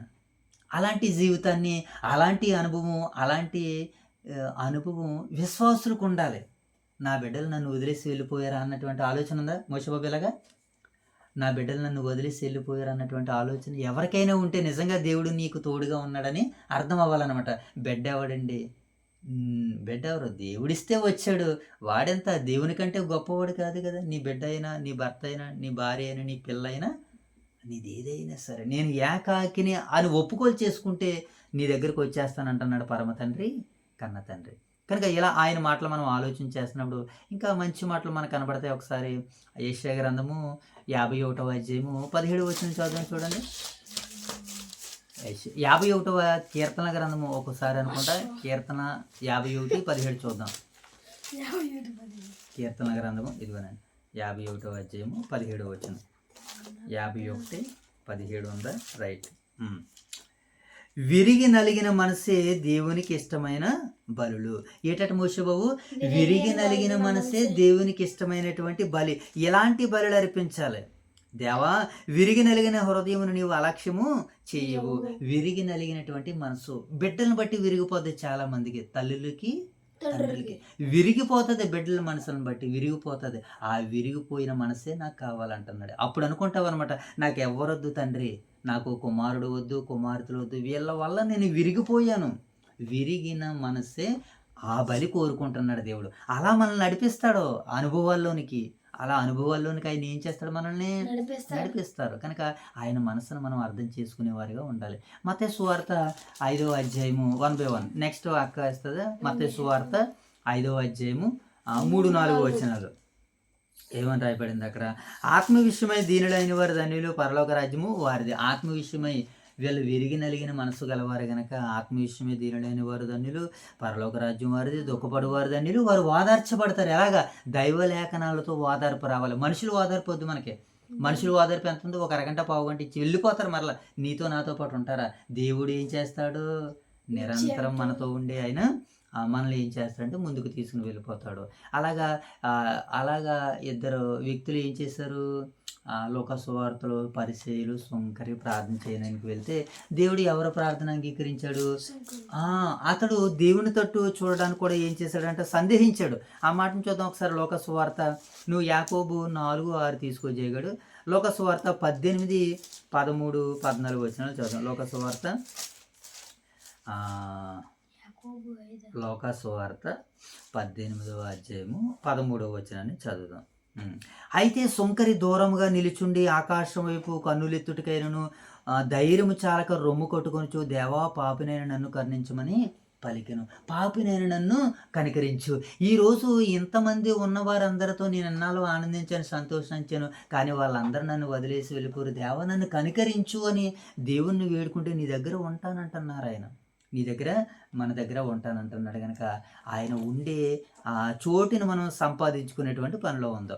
యాకోబు పత్రిక 4వ అధ్యాయము 6వ వచనాన్ని చదువు. ఈ సందర్భంలో కాదు కానీ ఆయన ఎక్కువ కృపనిచ్చును, అందుచేత దేవుడు అహంకారాన్ని ఎదిరించి దీనులకు కృప అనుగ్రహించునని లేఖనము చెప్పుచున్నది. దీనుడి దగ్గర నేను ఉంటాను అని అంటున్నాడు. కనుక దేవుడు ఎక్కడ ఉంటాడంటే మన మానవ మందిరంలోన మానవ మందిరాల్లోన, దేవాలయాల్లోన అంటే దేవాలయం కట్టడాల్లోనూ కాదు కానీ దేవుని యొక్క మందిరాల్లో ఉంటానని వాక్యం మనకి సెలవిస్తుంది కనుక మనం అట్టి రీతిగా ఉండడానికి ప్రయత్నాలు చేద్దాం. ఇప్పుడు మనము యెషయా గ్రంథము 3వ వచనాన్ని చదువుదాం ఒకసారి. మనము యెషయా గ్రంథము 66వ అధ్యాయము 3వ వచనం చదువుకుని దాన్ని బట్టి మనం ముందు కొనసాగించుకుందాం. ఇందాక 2 వచనాల దాకా మనం చదువుకున్నాం కదా. ఇప్పుడు ఎన్నో వచనం చదువుకోవాలి మనము? 3వ వచనం ఏమని రాయబడింది? చదవండి ఒకసారి. 3వ వచనంలో, ఎద్దును వధించువాడు నరుని చంపు వంటి వాడే, గొర్రె పిల్లను బలిగా అర్పించువాడు కుక్క మెడను విరుచు వంటి వాడే, నైవేద్యం చేయవాడు పంది రక్తం అర్పించువాడే, ధూపం వేయవాడు బొమ్మలు స్తుతించు వంటి వాడే. వారు తమకి ఇష్టమైనట్టుగా త్రోవల్ని ఏర్పరచుకొనిరి, వారు అసహ్యమైన పనులు తమకి ఇష్టముగా చేసుకొనిరి. చూసారా వీళ్ళ మనుషులు ఎలా ఉన్నారటో. మనుషుల యొక్క విధానాలని ఇక్కడ తండ్రి అయినటువంటి దేవుడు మాట్లాడుతూ ప్రవక్త ద్వారాగా చెబుతూ, మనుషులు ఎలా ఉన్నారంటే ఎద్దును వధిస్తున్నారు, పందులు వధిస్తున్నారు, కానీ వీళ్ళు ఏం చేయడం లేదు, ఆయన్ని సేవించలేకపోతున్నారని ప్రవక్త అలాగే తండ్రి అయినటువంటి దేవుడు మరి బాధిస్తున్నట్లుగా మనకు కనబడుతుంది. దీనికి సంబంధించి మనము కొన్ని మాటలు చూద్దాం. యెషయా గ్రంథము 1వ అధ్యాయము 11వ వచనం మనం చదువుకుందాం. అర్పణలు దేవునికి అంగీకరించడు. దేవుడు ఏం చేయడటనైనా అర్పణలు దేవుడు అంగీకరించనని చెప్తున్నాడు. ముందుగా మనం యెషయా గ్రంథం 1వ అధ్యాయము 14వ వచనం చదువు. నువ్వు సామెతల గ్రంథం 15వ అధ్యాయం 8వ వచనం తీసుకో మర్చిపో. సామెతల గ్రంథం 15వ అధ్యాయము 8వ వచనం తీసుకో. ఓకేనా? సరే. నువ్వు జైతలు ఏం చేస్తావు అంటే యెషయా గ్రంథము 53వ అధ్యాయము 6వ వచనం తీసుకున్నాం. ఇప్పుడు మనము 1వ అధ్యాయము 11, 12 వచనాలు చదువుదాం. యెషయా గ్రంథము 1వ అధ్యాయము 11వ వచనం చదువు. యెహోవా సెలవిచ్చిన మాట ఇదే, విస్తారమైన మీ బలులు నాకేలా, దహన బలులకు పొట్టేలును బాగుగా మేపిన దూడల క్రొవ్వును నాకు వెక్కసమాయను. కోడెల రక్తమందైనను మేకల రక్తమందైనను పోతుల రక్తమందైనను నాకు ఇష్టం లేదు. నా సన్నిధిని కనబడాలని మీరు వచ్చుచున్నారే, నా ఆవరణ మిమ్మల్ని త్రొక్కుడుకు రమ్మని వాడు ఎవడని అర్పణలు అర్పించేటప్పుడు, బలులు అర్పించేటప్పుడు దేవుడు ఏమని చెప్తున్నాడంటే, నీ హృదయము నువ్వు సరైనదిగా లేకపోతే నువ్వు ఎన్ని బలులు అర్పించినా నాకు సంతోషం లేదురా అని ఆయన అంటున్నాడు. నిన్ను బట్టి దేవుడు మోషేబాబు నిన్ను బట్టి దేవుడు సంతోషించాలంటే ఏం కోరుతున్నాడంటే నీ హృదయాన్ని, నీ మనసుని నిన్నే కోరుతున్నాడని ఇప్పుడు బైబిల్ పరిపూర్ణతలోనికి మనకి వాక్యం సెలవుస్తుంది. కనుక మనం అందరం అట్టి రీతిగా ఉండేటడానికి మనం ప్రయత్నాలు చేద్దాం. ఆయనను అర్పణలో దేవుడు అంగీకరించనని అంటున్నాడు సామెతల గ్రంథం ద్వారా. ఒకసారి మనం సామెతల గ్రంథము 15వ అధ్యాయము 8వ వచనాన్ని చదువుదాం. దేవుడు ఏం చేస్తాడంటే ఆయన అర్పణని అంగీకరించని అంటున్నాడు. 8వ వచనం చదువుదాం. భక్తిహీనులు అర్పించే బలులు యెహోవాకు హేయములు. భక్తిహీనులు అర్పించేటువంటి బలులు ఏమట? దేవునికి హేయములు. మరి భక్తి బలులు అర్పించే అర్పణలు దేవునికి ఇష్టం అవుతాయి. ఇప్పుడు భక్తిహీనులు అర్పించే బలులు దేవునికి ఇష్టం లేదట, మరి హేయమట. మరి ఎవరి బలులు అంటే దేవునికి ఇష్టము? భక్తి పరులు అర్పించే బలులు అంటే దేవునికి ఇష్టము. ఇప్పుడు భక్తి పరులు అర్పించే బలులు ఏంటి? నేను చేతులు ఎత్తుదంటే నీకు సాయంకాలం నైవేద్యం లాంటిది అని అన్నాడు. ఇప్పుడు 15వ వచనం 8వ వచనం 2వ మాటలో కింద అంటున్నాడు, యథార్థవంతుల ప్రార్థన ఆయనకి అంగీకారము. అంటే ఇప్పుడు దేవునికి ఇష్టమైనటువంటి బలి ఏదన్నమాట? ప్రార్థన అనేటువంటి దానిని బలిగా చేసి మనము ప్రపంచ ప్రజలందరి కొరకు, సంఘ ప్రజలందరి కొరకు, కుటుంబాల అందరి కొరకు మనం ఇప్పుడు ఏం చేయాలి? ప్రార్థన చెయ్యాలి. ఈ బలిని దేవుడు కోరుతున్నాడు. ఈ బలిని మనిషి పక్కన పెట్టేశాడు. ఒక పశువును కొంటున్నాడు, బలి ఇచ్చేస్తున్నాడు, తన దేహాన్ని శుద్ధి చేసుకుంటున్నాడు, నేను పవిత్రుడిని అయ్యానని అనుకుంటున్నాడు. ఇది మానవ నైజం. ఇప్పుడు ఈ మానవ మేధస్సు నుంచి దాటుకుని దైవ మేధస్సులోనికి వెళితే, దేవుని మనసులోనికి మనం వెళితే, దేవుడు బలి ఏది ఇమ్మంటున్నాడో, ఏది ఆయన అంగీకరిస్తానంటున్నాడో, ఏది దేని పట్ల ఆయన చిత్తం ఉన్నదో తెలియజేస్తున్నాడు. పాప పరిహారార్థ బల, సమాధాన బల, ఏమండి వీటన్నిటిని అవి అన్నీ ఎలాగివ్వాలో దేవుడు చెబుతున్నాడు తన పిల్లలకి. ఇదే సామెతల గ్రంథము 21వ అధ్యాయము 27వ వచనాన్ని కూడా చదువుదాం ఈ సందర్భంలో. సామెతల గ్రంథము 21వ అధ్యాయము 27వ వచనాన్ని కూడా చదువుదాం. భక్తిహీనులు అర్పించు బలులు హేయములు. భక్తిహీనులు అర్పించు బలులు ఎలాంటి వాటి? దేవునికి హేయములు, నాకు ఇష్టం ఉండదు అంటున్నాడు. మరి ఇంకా కింద ఏమంటున్నాడు ఆయన? భక్తిహీనులు అర్పించే బలులు హేయములు, దురాలోచనతో అర్పించిన ఎడల మరీ హేయములు. దురాలోచనతో అంటే తనకి ఏదో కలిసి వస్తుందని బలి అర్పిస్తూ ఉంటుంటారు. అలా అలా జంతు బలిని మనం పక్కన పెట్టి ఏం చేయాలి? మన దేహాన్ని దేవునికి బలిగా అర్పించేయాలి. ఆ బలిని దేవుడు విరిగి నలిగిన మనసే దేవునికి ఇష్టమైనటువంటి బలి. అలాంటి వారి దగ్గర నేను ఉంటానని ప్రభువు వాగ్దానం చేస్తున్నాడు. కనుక ఈ సమయంలో మనం ఒక్కసారి యెషయా గ్రంథము 53వ అధ్యాయము 6వ వచనాన్ని చదువుదాం. 53వ అధ్యాయము యెషయా గ్రంథము 6వ వచనాన్ని చదువుదాం. మనం అందరము వీళ్ళు ఏం చేస్తారట? వీళ్ళు త్రోవ తప్పిపోయారు. వీళ్ళందరి కొరకు ఎవరు? మన యెషయా గ్రంథము 66వ అధ్యాయం 3వ వచనంలో చదువుకున్నాం కదా. వీళ్ళందరూ దారి తప్పిపోయారు, వీళ్ళందరూ తమకు ఇష్టమైన మార్గాల్లో నడుచుకుంటున్నారని చెప్పడానికి దేవుడు ఇక్కడ మాట్లాడుతుంటున్నాడు. మనం అందరము గొర్రెల వలె త్రోవ తప్పిపోతుమి, మనలో ప్రతివాడును తనకి ఇష్టమైన త్రోవకు తొలగిను, యెహోవా మన అందరి దోషములు అతని మీద మోపును. అంటే మనలో ప్రతివాడు తనకిష్టమైన త్రోవలకు వెళ్ళిపోడట. దేవునికి ఇష్టమైనటువంటి త్రోవల్లో మనం ఉండాలి. కానీ ఆ రోజు వాళ్ళు ఎవరి త్రోవల్లో వెళ్ళారట? వాళ్ళకి ఇష్టమైనటువంటి త్రోవల్లో. వాళ్ళకి ఇష్టమైనటువంటి త్రోవల్లో ఏముంటాయి? ఆనందాలు, సంతోషాలు ఉంటాయి. దేవుని త్రోవల్లో ఏముంటాయి? అందరి సంతోషం ఉంటుంది. మన త్రోవల్లో మన సంతోషమే ఉంటుంది. మన సంతోషం కాదు మన త్రోవల్లో వెతుకోవలసింది.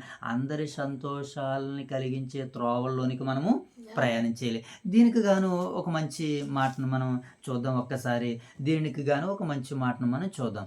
57వ అధ్యాయము 17వ వచనాన్ని కూడా చదువుదాం ఈ సందర్భంలో. Very good.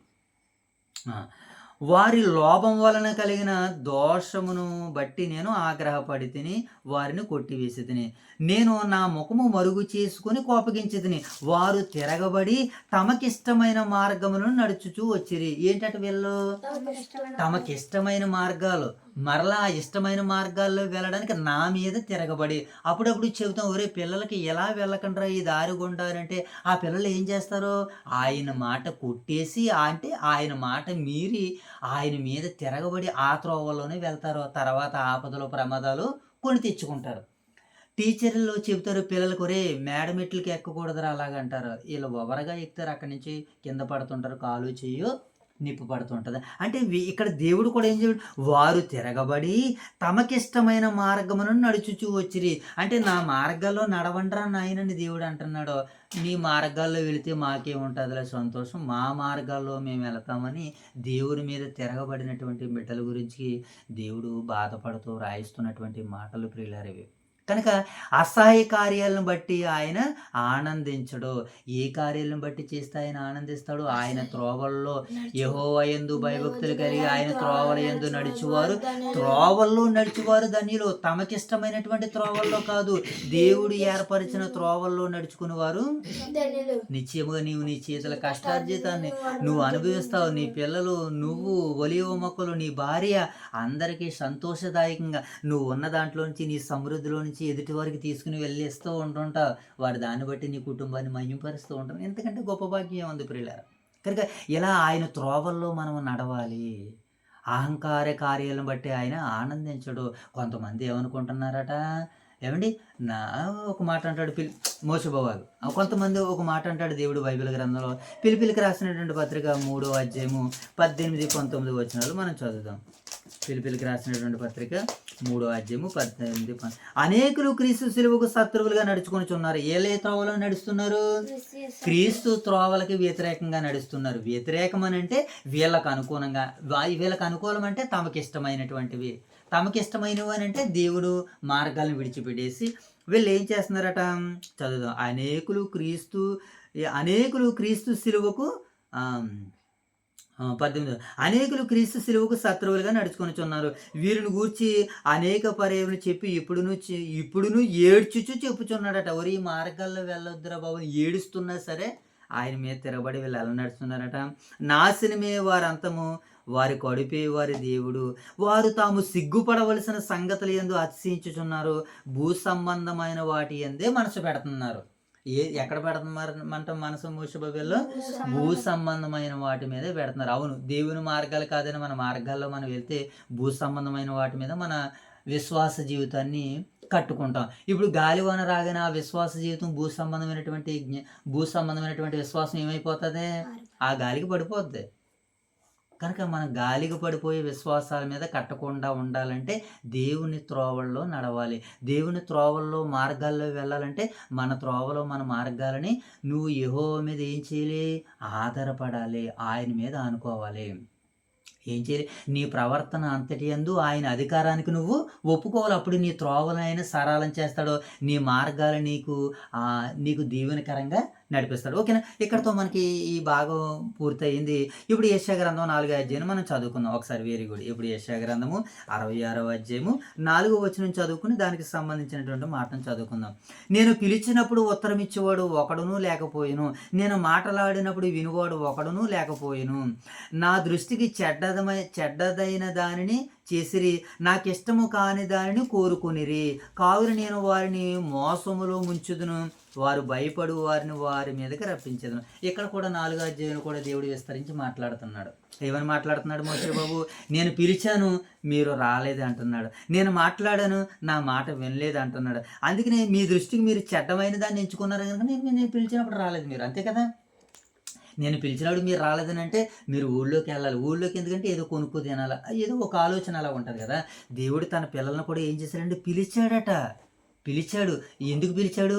వారికి ఆహారాన్ని పెట్టడానికి పిలిచాడు, వారికి పానీయాలను ఇవ్వడానికి పిలిచాడు, సమృద్ధి స్థలాల్లోనికి నడిపించడానికి పిలిచాడు. ఓ అబ్బాయి లేదు, ఇదే మాకు పెద్ద సమృద్ధి, ఒక సెల్లో ఒక ఇల్లు ఉంటే ఇదే సమృద్ధి అనుకోండి, దీనికంటే గొప్ప సమృద్ధిని ఇస్తాను నాన్న అంటున్నాడు. కానీ మనం ఏం చేయట్లేదు. నా దృష్టికి చెడ్డమైన దాన్ని చేసిరి, నాకు ఇష్టము దాన్ని కోరుకునిరి. కావున నేను వారిని ఏం చేస్తాను? నువ్వు అనుకున్న మోసంలోనే నేను ఉంచేస్తాను రా అని అంటున్నాడు ఆయన. వారు భయపడు వాటిని వారి మీదకి నేను రప్పిస్తాను. నువ్వు దేని బట్టి భయపడుతుంది? ఇప్పుడు వర్షాన్ని బట్టి భయపడ్డాను నేను ఇందాక. వర్షాన్ని బట్టి భయపడ్డా, ఎందుకంటే పని చేయాలి కనుక నాకు వర్షం ఆటంకంగా వచ్చింది. అది వచ్చేస్తుందేమని భయపడ్డాను, అది రాలేదు, నా పని ఆగిపోయింది. అది రాలేదు, భయపడేటట్టుగా నేను చేస్తాను అన్నాడు. ఈవినింగ్ నుంచి రాలేదు, ఈవినింగ్ నుంచి నా పనిని పూర్తి చేద్దాం అనుకున్నాను, పని అలాగే ఆగిపోయింది. కానీ పరలోకపు తండ్రి పని మాత్రము ఆగలేదు. అది ఆయనకి ఇష్టము. వారి అధికారుల ముందు ఈ పని జరగాలన్నదే ఆయన ఉద్దేశం. కనుక ఇప్పుడు ఈ 4వ వచనానికి సంబంధించినటువంటి మాటను మనం చూడగలిగితే యెషయా గ్రంథము 65:12 చూద్దాం. మనకి పక్కనే ఉంది కనుక 65 అధ్యాయం 12వ వచనం చదువుతాం. నేను మాటలాడగా మీరు ఆలకింపక నా దృష్టికి చెడ్డదానిని చేసిరి. ఏమంటున్నాడు చూడండి దేవుడు. నేను మాటలాడగా మీరు నా మాటలను ఆలకింపకుండా ఏం చేశారు? నా దృష్టికి చెడ్డదాన్ని చేసిరి. నాకిష్టమైన దాన్ని ఏంటంటే నాకు ఇష్టము కానిదని కోరారట. దేవునికి ఇష్టం కాదు కదా, కొన్నింటిని అవే కోరారట. అవును కదా, మనం కూడా ఏమడుగుతాం? మన స్థాయి మించి అడుగుతాం దేవుని. అది కావాలి, ఇది కావాలి, ఇది కావాలి, అది కావాలని. అసలు నీకు ప్రయోజనం కాదు, నీకు తెలియాలి కదా. ముందు నాకు ఇష్టం దాన్ని కోరారు, కనుక కొంతమంది కార్యాలు ముందుకెళ్ళవు. దేవునికి ఇష్టమైనటువంటి కోరుకుంటే ముందుకేటి పరిగెట్టుకుంటే వెళ్ళిపోతాయి. 6 నెలల్లో ఈ గృహాన్ని దేవుడు తీర్చిదిద్దాడు. 6 నెలల్లో ఇక్కడికి మరలా దీంట్లోనికి వచ్చేసాం, ప్రార్థన చేసుకున్నాం, పరిచర్య చేసాం, దేవుని మహింపరిచాం. కనుక దేవునికి ఇష్టమైన కార్యాలు మనం చేసాం అనుకోండి, ఆయన ఆనందపడతాడు. కానీ వీళ్ళు ఏం చేస్తారట? నాకు ఇష్టము కాని దానిని కోరేరు కనుక నేను ఖడ్గమును మీకు అదృష్టముగా నియమించేదను. ఖడ్గాన్ని ఏం చేస్తాడంటే దేవుడు? అదృష్ట దేవతను దేవిని పూజించిన వారు ఎవరు?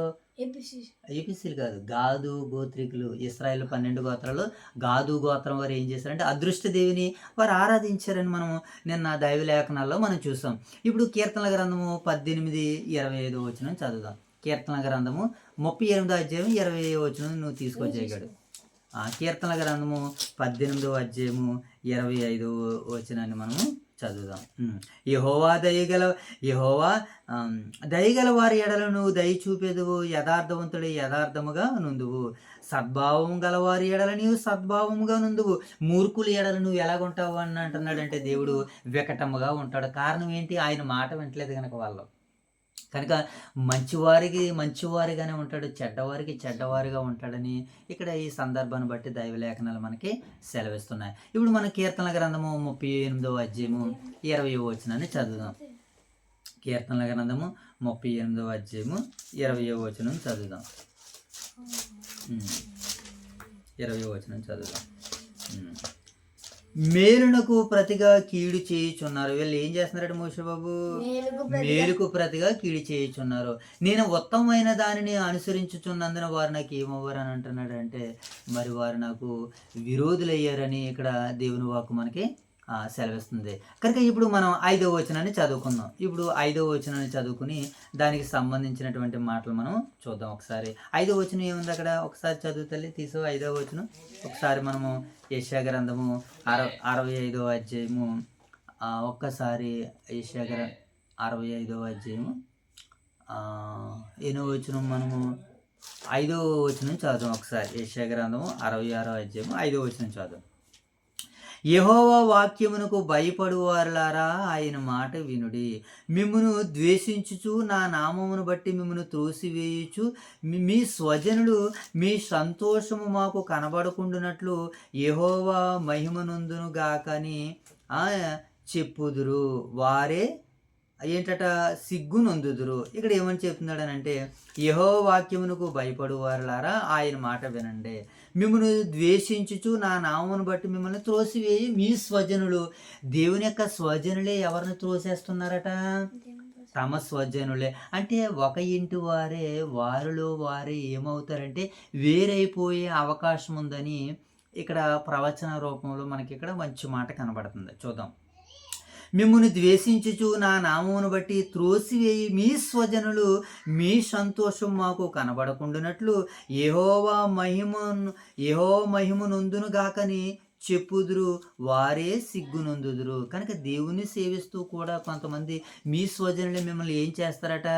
ద్వేషిస్తారు. కనుక ఈ విషయాలు మీరు ఎలా ఉండాలని అంటున్నాడు అని అంటే జాగ్రత్తగా ఉండాలి అని అంటున్నాడు. దీనికి సంబంధించి మనం ఇందాక అనుకున్నాం కదా, కీర్తనల గ్రంథము 38వ అధ్యాయము 20వ వచనాన్ని చదువుదాం ఒకసారి. కీర్తనల గ్రంథము 38వ అధ్యాయము నేను చదువుతున్నాను. 38వ అధ్యాయం 20వ వచనం.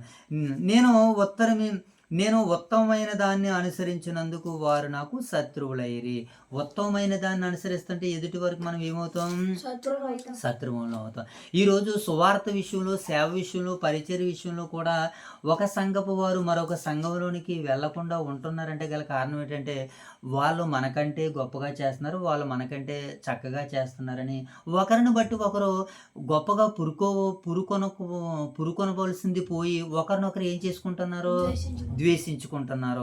నిర్విహేతముగా నేను ఉత్తమమైన దానిని అనుసరించినందుకు. అవును, మనం చెడిపోయి మంచిగా బ్రతుకుతున్నాం అనుకోండి, కొంతమందికి ఇష్టం ఉండదు. ఒరే నువ్వు ఎలాగుంటే నా దగ్గరికి రావద్దు అంటారు. కొంతమంది స్నేహితులు చూడండి, అప్పుడు దాకా వారితో ఉండి తాగేసి ఏమండి అలా ఎలా తిరుగుతున్నప్పుడు ఇంటి దగ్గర తల్లిదండ్రులకి తెలిసి తిట్టగానే కొట్టగానే వాడితో నువ్వు స్నేహం చేయొద్దు అనగానే వాడితో స్నేహం చేయడం మానేశారనుక ఆ స్నేహితులు వచ్చి ఏమంటారు? మరి నువ్వు నాతో సిగరెట్ గట్ట కాల్చకపోతే, నువ్వు నాతో తాగకపోతే నువ్వు నా దగ్గరికి రావద్దు అంటారు. కారణం ఏంటి? వాడు ఉత్తమమైనటువంటి దాన్ని, మంచిదాన్ని ఎంచుకుంటే వీళ్ళకి ఏమొచ్చింది? కోపం వస్తుంది. అలాగే స్వజనులు, దేవుణ్ణి నమ్ముతున్నాం అనుకుని ఒక కుటుంబపులో ఉన్నవారు తమ స్వజనులే తమను ఏం చేస్తారట? ద్వేషించుదురు అని పరిశుద్ధ లేఖనాలు మనకి సెలవిస్తున్నాయి. దీనికి సంబంధించి మనం ఒక మంచి మాట చూద్దాం. మీకా గ్రంథము 7వ అధ్యాయము 6వ వచనాన్ని చదువుదాం. మీకా గ్రంథము, నువ్వు మత్తయి సువార్త 10:36 తీయగా అది మీకా గ్రంథము 7వ అధ్యాయము 6వ వచనాన్ని మనం చదువుదాం. కుమారుడు తండ్రిని నిర్లక్ష్య పెట్టుచున్నాడు, కుమార్తె తల్లి మీదకిని కోడల మీదకిని లేచును. ఏమండి తల్లి ఏం చేస్తుందట? కుమార్తె తల్లి మీదకిని, కుమారుడు తండ్రిని నిర్లక్ష్య పెట్టుచున్నాడు, కుమార్తె తల్లి మీదకిని కోడలు అత్త మీదకిని లేచుదురు. ఎవరి ఇంటి వారు వారికి ఏమవుతారట? విరోధులు అవుతారు. కనుక ఇలాంటి సమయంలో మనం ఎలా ఉండాలంటే జాగ్రత్తలో పాటించాలి, దైవ గ్రంథాన్ని అనుసరించాలి. లేకపోతే మన ఇల్లింట్లో మనకి ఏమొస్తుందట? ఇప్పుడు ఏమొస్తుందండి మోషబాబు?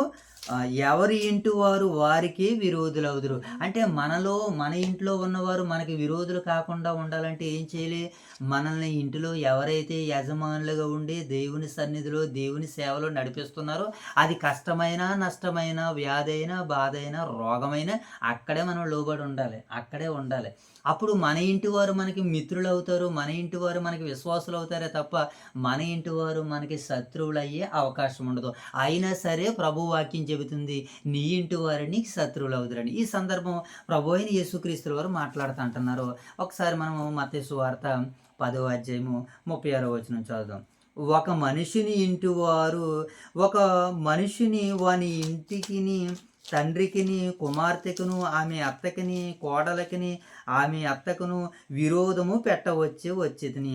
ఒక మనిషిని ఇంటి వారే అతనికి శత్రువులగుదురు. ఒక ఇంటిని మనుషులే అతనికి ఏమవుతారన్నా శత్రువులు.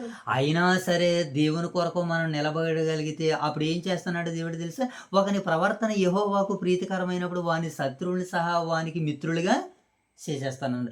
ఏ కుటుంబంలో వారైతే మనకి శత్రువులు అయ్యారో అదే కుటుంబంలో ఉన్న వారిని మిత్రులుగా చేయగలిగే సామర్థ్యం వాక్యానికి ఉన్నది, మనకైతే లేదు. కానీ దేవుడు వాక్యానికి అంతటి గౌరవాన్ని గొప్పతనాన్ని ఇచ్చాడు కనుక ఒక ఇంట్లో శత్రువులు అవుతారు అన్నారు కనుక నాకు మా భార్య శత్రువు అయిపోయి, నేను భార్యకి నాకు శత్రువు అయిపోయి, నేను అమ్మకి శత్రువు అయిపోయి, కోడలు అత్తకి ఇలాగ ఎవరు అందరూ ఒక మాట మీద యజమానులు కుటుంబాన్ని ఏలే యజమానులు ఎవరైతే ఉన్నారో వాళ్ళ మాటకి మనం లోబడాలి.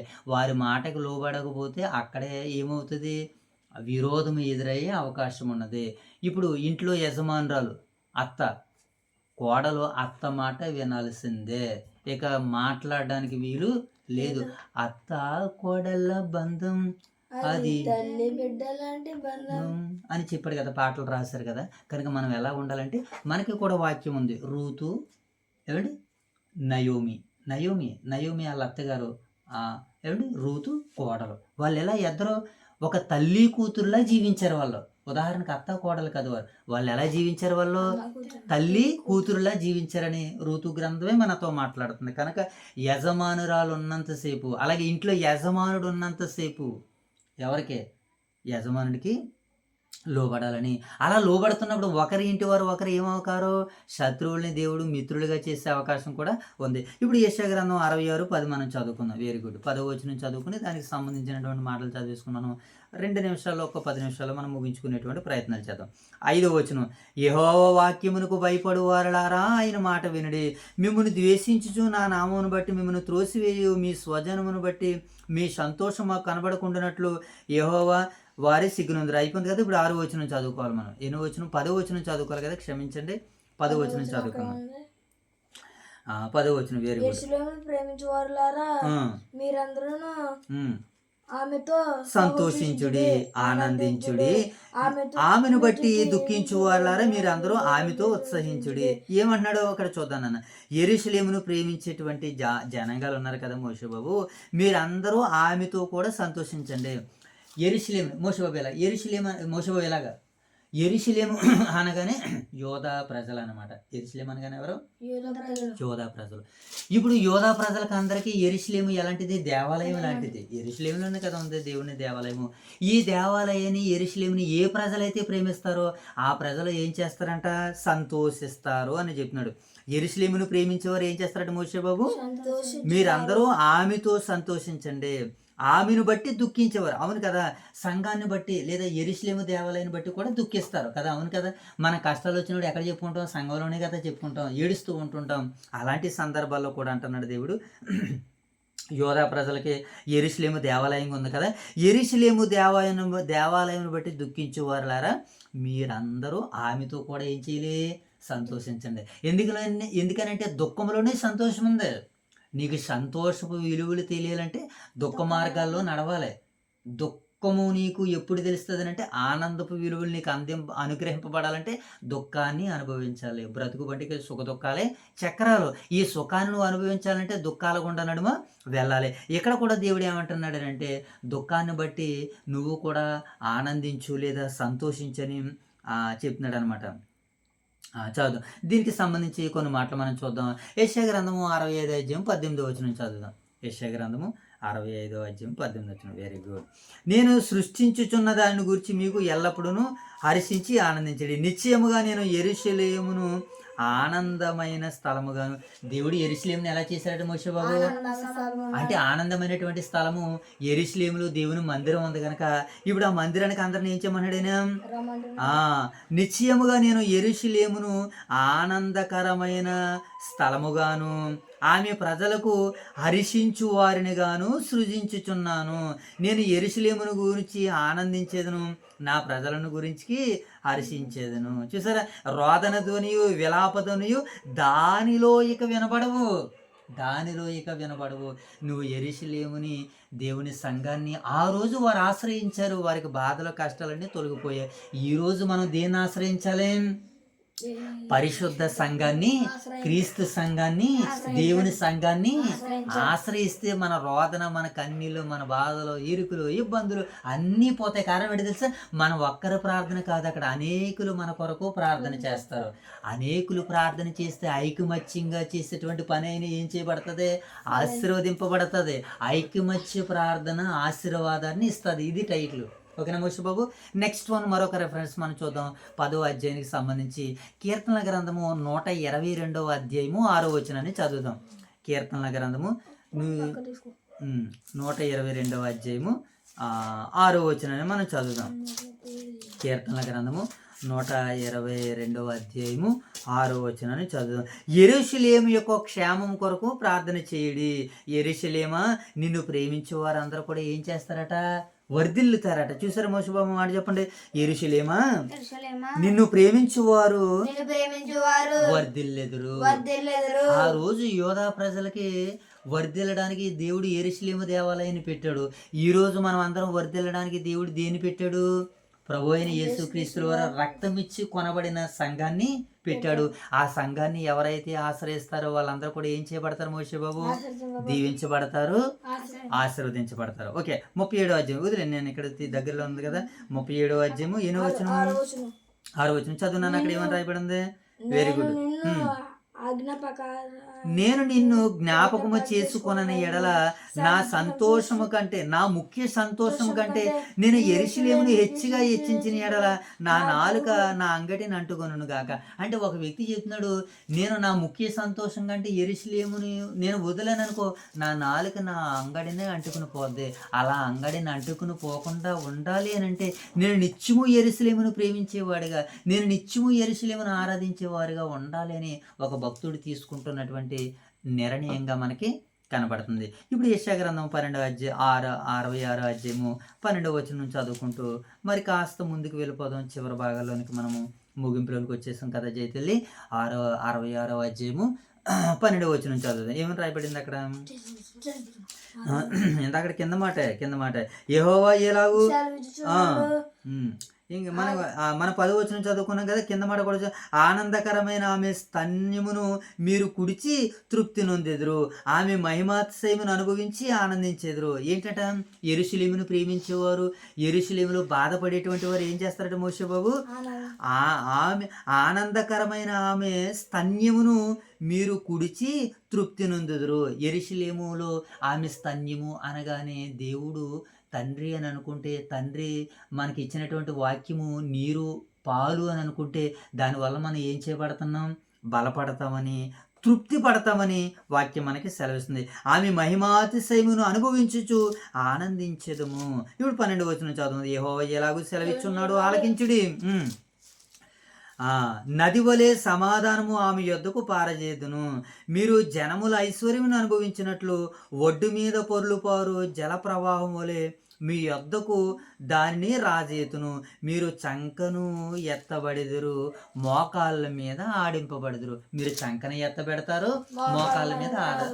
మోకాళ్ళ మీద ఏం చేస్తారంటే మోషే బాబు? ఆడింపబడతారు.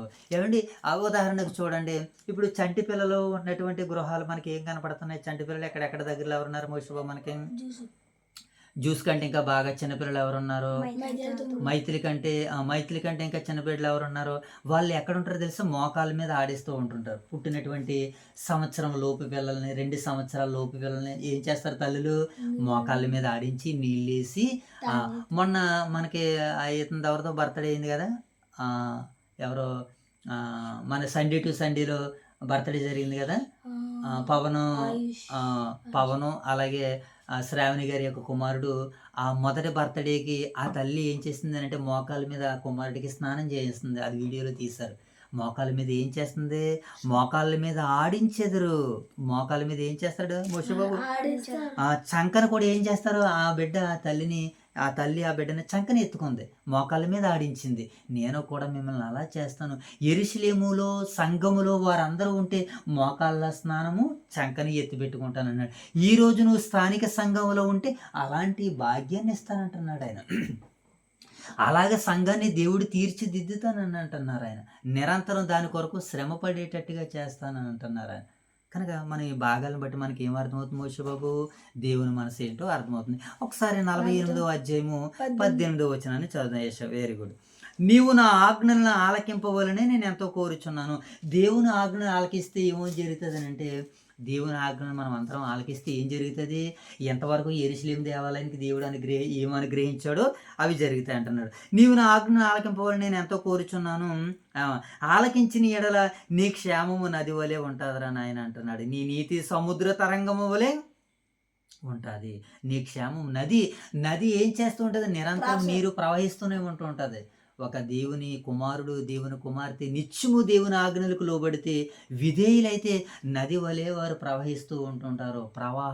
ప్రవాహం ఎలా వెళ్తుంది? చాలా స్పీడ్గా వెళ్తూ ఉంటుంది.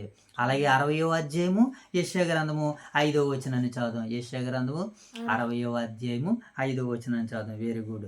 నీవు చూసి ప్రకాశించు, నీ గుండె కొట్టుకొనుచు ఉప్పొంగును, సముద్రపు వ్యాపారం నీ వైపుకు త్రిప్పబడుతుంది. అంటే నువ్వు చేసేటువంటి పని దీవించబడుతుంది అంటున్నాడు. ఎప్పుడు? దేవుని ఆజ్ఞలు మనం ఆలకిస్తే నువ్వు నది వలె ప్రవహిస్తావు. నీ వైపుకి ఏం చేస్తాడ? జనముల ఐశ్వర్యం నీ వద్దకు వచ్చును. జనముల ఐశ్వర్యం అంటే నువ్వు చేసేటువంటి పని దీవించబడుతుంది. నువ్వు చేసేటువంటి పని వ్యాపారమైన, కష్టపడి పనైనా, వ్యవసాయమైనా, పశువులు అయినా, ఏమండి పాడైన పంట అయినా, దేవుడు దేని చేస్తాడంటే క్షేమాన్ని, దీవెనని, ఆశీర్వాదాన్ని అనుగ్రహిస్తాడు అని ఈ వచనాలు మనకి సెలవిస్తున్నాయి. కనుక మనము ఈ మాటలను బట్టి మనము ముందుకెళ్దాం. ఇప్పుడు యెషయా గ్రంథము 66వ అధ్యాయము మనం 13వ వచనాన్ని చదువుదాం త్వరగా. 66వ అధ్యాయము 13వ వచనం తీసవా? Very good. ఒకని తల్లి ఆదరించినట్లు నేను మిమ్మను ఆదరించేదను, యెరూషలేములోని మీరు ఆదరింపబడుదురు. చూసారా? ఒకని తల్లి ఆదరించినట్లు నేను మిమ్మల్ని ఆదరిస్తాను, యెరూషలేములోని మీరు ఆదరింపబడతారు. కనుక మనకు ఆదరణ ఎక్కడ దొరుకుతుంది? ఆ రోజు ఇశ్రాయేలు వారికి, యోధా వారికి యెరూషలేము దేవాలయంలో ఆదరణ అందించాడు. ఈ రోజు మనకు ఆదరణ ఎక్కడ దొరుకుతుంది? Very very good. క్రీస్తు సంఘంలోనే, క్రీస్తు పాదాల దగ్గరే మనకు ఆదరణ, ఆనందము, సంతోషము. ఒకని తల్లి వారిని ఆదరించినట్లు నేను మిమ్మల్ని ఆదరించేదను, యెరూషలేములోని మీరు ఆదరింపబడతారు, యెరూషలేములోని మీరు ఆదరింపబడతారు. ఎలాంటి ఆదరణ కావాలండి? ఎలాంటి ఆదరణ కావాలి? ఎలాంటి ఆదరణ? ఈరోజు సంఘంలోనికి వెళ్తే ఒక వ్యక్తి బలహీనుడైతే, ఒక వ్యక్తి బాగలేదని అనగానే ఇమీడియట్లీ స్పందిస్తారండి దైవ సేవకులు.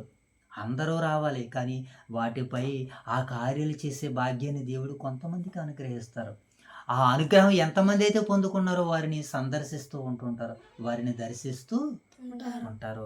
అలాగ మనము కూడా ఉండడానికి, ఆ కార్యాలు చేయడానికి మీరు సొంత కార్యాలే కాదు, దేవుని కార్యాలు కూడా చేయాలని పౌలు గారు మరి ఫిలిప్పీ పత్రిక ద్వారాగా, లేదా ఆ ఏపీసీలో కాదు, ఇంకా ముందు పత్రికల్లో మనకి ఈ భాగాలు మనకి కనపడుతుంటాయి. కనుక మనం ఎక్కడ ఆదరింపబడాలంటే మోషే బాబు?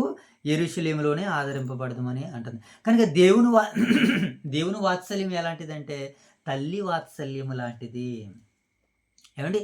మనము భవిష్యత్తు గురించి దిగులు పడతాం అన్నటువంటి చింత, బాధ మనకి ఉండకూడదని దేవుడు తన మాటల ద్వారా సెలవిస్తున్నాడు. ఒకసారి మనం యెషయా గ్రంథము 40వ అధ్యాయము 12వ వచనము, 40వ అధ్యాయము 12వ వచనం. నువ్వు 49, 13 తీయగలడు. 49వ అధ్యాయము 13, 16 వచనాలు చదువుకుందాం. ముందుగా 40వ అధ్యాయము 12వ వచనం చదువుదాం. ఏమని రాయబడింది అక్కడ? యెషయా గ్రంథము 40వ అధ్యాయము 12వ వచనాన్ని చదువుదాం మనం ఈ సమయంలో. వెరీ గుడ్ నాన్న, అక్కడైతే బాబు. Very good. దగ్గరికి వేసావు, బాగా దగ్గర లేదు. యెషయా గ్రంథము 40వ అధ్యాయము 12వ వచనంలో మనం చదువుదాం. యెషయా గ్రంథము 49వ అధ్యాయము 13వ వచనం చదువుదాం. మోసబాబు ఉన్నాను. అలా 49వ అధ్యాయము 13, 16 వచనాలు చదువుదాం. యెషయా గ్రంథము. శ్రమ నొందిన తన జనుల యందు జాలిపడి యెహోవా తన జనుల్ని ఏం చేస్తాడట? ఓదారుస్తాడట. మీరు యెరూషలేములోనే ఓదారుస్తాడని దేవుని వాక్యం సెలవిస్తుంది కదా. ఇక్కడ కూడా ఈ వాక్యం మనకి ఏమని సెలవిస్తుంది? మీరు ఎక్కడ ఓదార్చబడతారట మోషే బాబు? ఎన్నో వచనం మనకది? మీరు ఎన్నమ్మా? 13 వచనం. శ్రమ నొందిన తన జనుల యందు జాలిపడి యెహోవా తన జనులను ఓదార్చును. ఆకాశమా ఉత్సాహధ్వని చేయము, భూమి సంతోషించుము, పర్వతములారా ఆనందించండి. చూడండి, మనము ఆదరణ పొందుతుంటే దేవుడు దేంట్లతో చెప్పుకుంటున్నాడు? ఆకాశంతోటి, నక్షత్రాలతోటి, భూమితోటి చెప్పుకుంటున్నాడు. అవును కదా? ఇదే యెషయా గ్రంథంలో ఏమని చెప్పాడు? తన మాట వినకపోతే పిల్లలతోటి, ఆకాశమా ఆలకించు, భూమి చెవియొగ్గుము, నేను పిల్లల్ని పెంచాను, పెద్ద చేశాను, గొప్ప చేశాను, నా మీద తిరగబడుతున్నారని దేవుడు బాధపడ్డాడు కదా ప్రియులారా వారిని బట్టి. ఇప్పుడు కూడా మనము బాధను నువ్వు ఇంకా నీకు అంత అయిపోయింది నాకు తెస్తుంది. ఇప్పుడు కూడా మనం బాధపడితే దేవుడు ఏం చేస్తానంటున్నాడు? వాదారిస్తానంటున్నాడు. ఎలాగా? యెరూషలేమును ఆ రోజు వాదార్చాడు. ఈ రోజు సంఘం ద్వారాగా, కుటుంబం ద్వారాగా నిన్ను నన్ను కూడా దేవుడు ఏం చేస్తానంటున్నాడు మోషే బాబు? వాదారుస్తాను అని అంటున్నారు ఆయన. ఇంకా చదువుదాం చూడండి. ఏమండి? యెరూషలేములోను మీరు ఆదరణ. అయితే సియోను యెహోవా నన్ను విడిచిపెట్టి ఉన్నాడు, ప్రభువు నన్ను మరిచి ఉన్నాడు అని అనుకొనిచున్నది. కానీ దేవుడు ఎలాంటి వాడట? స్త్రీ తన గర్భాన పుట్టిన బిడ్డను కరుణింపకుండా తన చంటి పిల్లనైనా మరచున వారైనా మరచుదురు కానీ నేను నిన్ను మరవను. చూడుము, నా అరచేతుల మీద నిన్ను చెక్కుకున్నాను. ఏమండి? నా అరచేతుల మీదనే నిన్ను చెక్కుకున్నాను, నీ ప్రాకారములు నిత్యము నా ఎదుటనున్నవే. ఏమండి? నీ కుమారులు అని మాట్లాడుతున్నాడు. ఏమంటే? చూడుము, నా అరచేతుల మీద నిన్ను నేను చిక్కుకున్నాను. స్త్రీ గర్భాన పుట్టిన బిడ్డనైనా మరుస్తుందేమో కానీ నేను నిన్ను మరవను. నీకు కష్టం వచ్చినా, దుఃఖం వచ్చినా, బాధ వచ్చినా, నీకెవ్వరు లేడని బాధపడకు, నువ్వు నేనున్నాను అని అంటున్నాడు ఆయన. నేనున్నానని ఆయన నీతో చెప్పాలంటే నువ్వు ఎలా ఉండాలి? ఆయన ఆదరణ కొరకు కనిపెట్టాలి. మనుషుల ఆదరణ అస్సలే కాసేపు మాత్రమే. కనుక ఆ రోజు యెరూషలేము దేవాలయము, సంఘము అంతగా ఆదరింపబడింది. ఈరోజు క్రీస్తు సంఘము 100 రెట్లు ఆనందాన్ని పొందుతుంది. వారు 50-50 మేబీ బహుశా అని అనుకుంటే, ఈరోజు క్రీస్తు సంఘము 100కి 100, 100/100 అంత గొప్పగా దేవుడు మరి వీళ్ళని నడిపిస్తానని వాక్యం మనకి సెలవిస్తుంది. అలాగే 54వ అధ్యాయము 7-8 వచనాలు చదువుదాం. 54వ అధ్యాయము 7-8 వచనాలు చదువు. నిమిషం మాత్రము నిన్ను విసర్జించదని గొప్ప వాత్సల్యముతో నిన్ను సమకూర్చెదను. నిమిషము 10 దినములు మీకు శ్రమ కలుగును. అలాగని కొండొదిలేస్తావా చేయకాలిందని 10 దినములు, నిమిషం మాత్రమే నిన్ను, ఇదిగో నేను శీఘ్రముగా అని అంటున్నాడు, త్వరగా. కనుక మన ఈ మాటలను బట్టి మనకి ఏం అర్థమవుతుందంటే, నిమిషము నిన్ను ఎందుకు విసర్జించాడంటే గొప్ప వాత్సల్యము నీకు రావాలి అని అంటే నువ్వు కష్టాల్లో ఉండాలి. ఏమంటే? మహోద్రేకము కలిగి నిమిషం మాత్రం నీకు విముఖుడనైతే నిత్యమైన కృపతో వాత్సల్యము నీకు చూపెదను అని నీ విమోచకుడకు యెహోవా సెలవిచ్చుచున్నాడు. కనుక మనం అందరం ఎలా ఉండాలి? దేవుని మహిమపరిచే వారిగా ఉండాలి. ఈ సమయంలో 66వ అధ్యాయము 18వ వచనాన్ని చదువుకుందాం. మనం దగ్గరికి వచ్చేసాం. ఒకే 10 నిమిషాలు టూకీగా. ఓకేనా మోషే బాబు? ఇప్పుడు ఎన్నో వచనం చదువుకుందాం అనుకున్నాం మనము? 18వ వచనాన్ని చదువుకుందాం. ఓకేనా? 18వ వచనం దగ్గరికి వెళ్ళిపోదాం. వారి క్రియలు వారి తలంపులు నాకు తెలిసేయున్నవి. అప్పుడు సమస్త జనులు ఆయా భాషలో మాట్లాడు వారిని సమకూర్చెదను, వారు వచ్చి నా మహిమను చూసెదరు. ఇప్పుడు దేవుడు ఏమని చెప్తున్నాడు తన ప్రజలతోటి? వారు ఆలోచనలు, ఉద్దేశాలు నాకు తెలుసు అన్నాడు. వారి క్రియలు వారి తలంపులు నాకు తెలిసేవను. కారణం ఏంటి? వారి చెడ్డ ఆలోచనలతో, చెడ్డ తలంపులతో ఉన్నప్పుడు దేవుడు వారిని ఏం చేస్తాడట? వారి క్రియలను వారి తలంపులు నాకు తెలిసి ఉన్నవి. అప్పుడు సమస్త జనములను ఆయా భాషలు మాట్లాడే వారిని నేను వీళ్ళ దగ్గరికి రప్పిస్తాను. అప్పుడు వారు వచ్చి నన్ను మహిమపరుస్తారు. అంటే ఎదుటి వారు వచ్చి నన్ను మహిమపరిచేటప్పుడు వీళ్ళకి చూస్తే వీళ్ళకి ఎలా ఉంటుంది? బాధ కలుగుతుంది. కారణం ఏంటంటే వీళ్ళ చెడు తలంపులతో ఉన్నారు. అవును కదా? ఇప్పుడు మనం అందరం కూడా సంఘంలో కూడుకోవాలి. కానీ ఒక్కొక్కరు కొంతమంది ఏం చేస్తాము? మన తినడానికో, త్రాగడానికో, సుఖించడానికో, లేకపోతే ఇంకొకటి చూడడానికో మన చెడు తలంపులు దేవునికి తెలిసిపోతాయి. అప్పుడు దేవుడు ఏం చేస్తాడో తెలుసా? మనకంటే చిన్నోడిని అక్కడ నిలబెట్టి వాడి చేత పాట పాడించడము, వాడి చేత ప్రసంగం చేయించడము. అప్పుడు మనకి ఏం కలుగుతుంది? సిగ్గు కలుగుతుంది. వేరు కూడా మోషే బాబు బాగా చెప్పాడు. ఏం కలుగుతుంది మోషే బాబు? సిగ్గు కలుగుతుంది. కనుక మరి మనం ఎలాగుండాలి అని అంటే ఒక మాట చెబుతున్నాడు. ఇదే భాగంలో మనం ఆలోచించేద్దాం. 65వ అధ్యాయము 2వ వచనం చదువుదాం. యెషయా గ్రంథము 65వ అధ్యాయము. మనము మన ఆలోచనలు దేవునికి ఏం తెలుసు? మన ఆలోచనలు దేవునికి తెలుసు. కనుక మన ఆలోచనలో ఏముందని ఆయన చూస్తున్నాడు. అంటే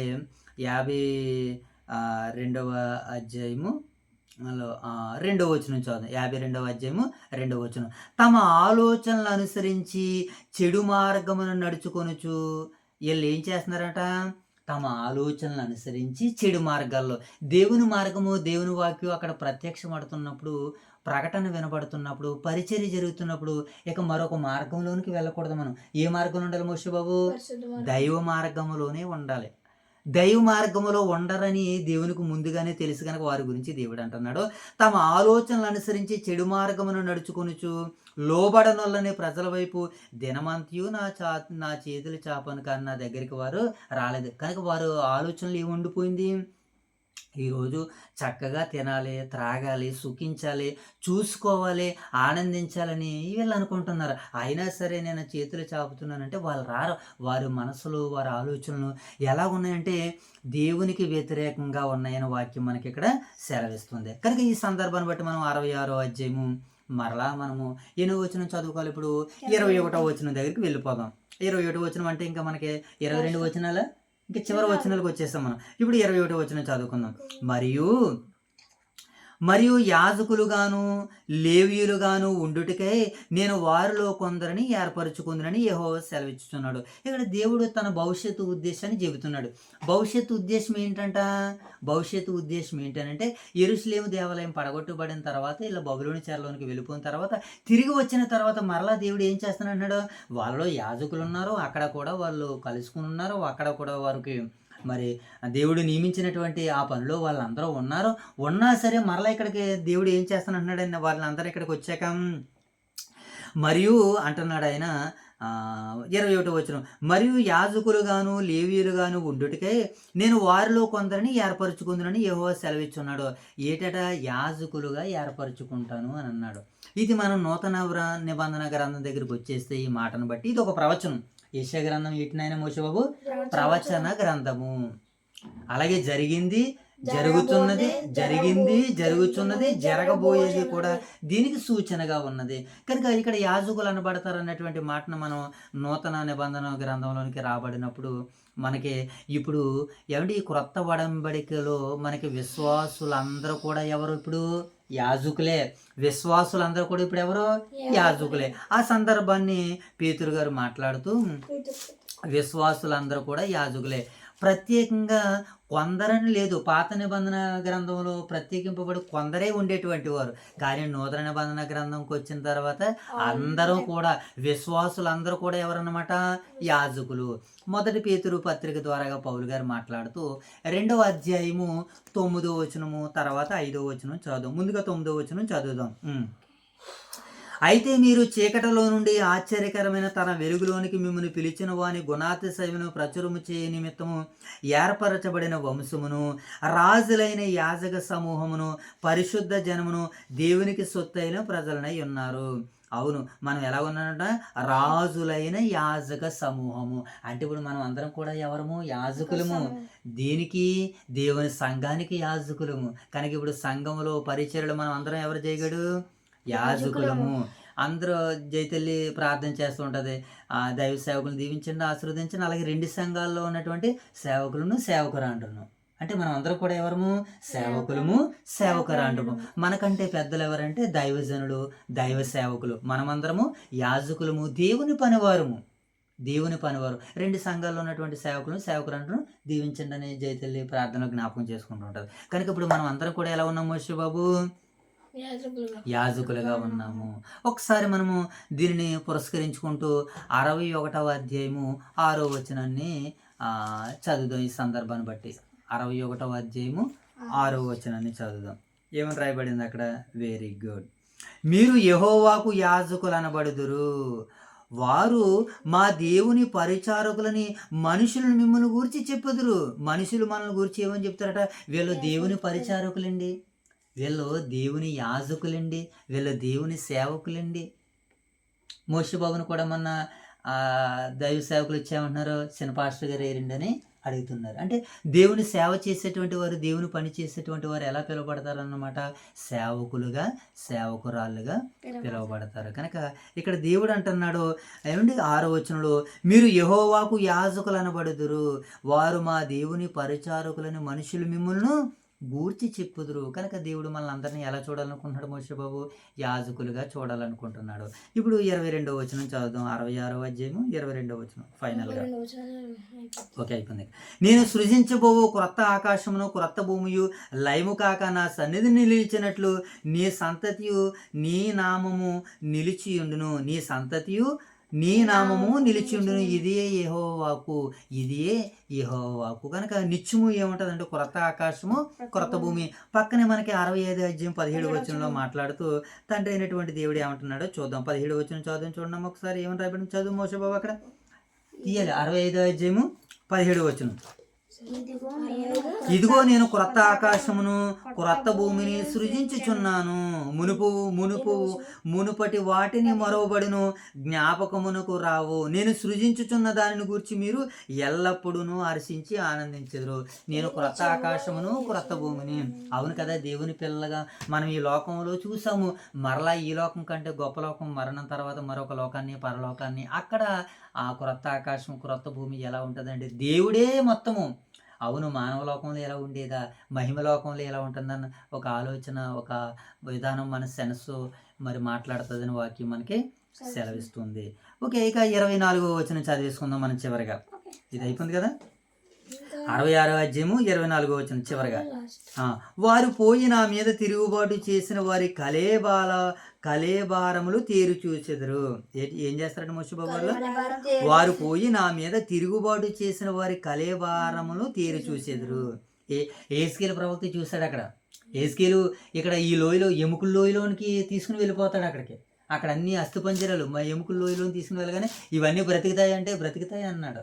వెరీ గుడ్. కనుక ఇక్కడ దేవుడు ఏమంటున్నాడు అంటే, వారు పోయి నా మీద తిరగబాటు చేసిన వారి కరేబాలను తేరి చూచెదరు.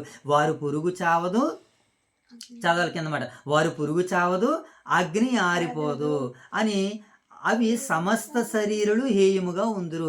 వారు పురుగు చావదు, అగ్ని ఆరదు. ఎప్పుడు జరుగుతుంది అంటే మనుషులందరూ దేవుని మాట వినలేనప్పుడు. అదే చెప్తున్నాడు కదా, వారు పోయి నా మీద తిరుగుబాటు చేశారు కదా. కొంతమంది చచ్చిపోయినటువంటి శవాల్ని, వారి యొక్క అస్థిపంజరాల్ని దేవుడు చూపిస్తున్నాడు అనమాట కొంతమందికి. వీళ్ళందరూ ఏం చేశారు తెలుసా? నా మీద తిరుగుబాటు చేశారు. ఈరోజు తిరగబాటు చేసిన వారందరూ కూడా ఇప్పుడు ఎక్కడ ఉన్నారు? శ్మశానంలో ఉన్నారు. శ్మశానంలో ఉన్నారు కదా, కనబడుతుంది. మనలో ఎవరికైనా గర్వం అహంకారం వచ్చిందని ఒకసారి సమాధులను చూస్తే గర్వం అహంకారం అణిగిపోయి దేవుడి దగ్గర తప్ప రెండోది ఎక్కడ మనము ఉండం ప్రియులారా.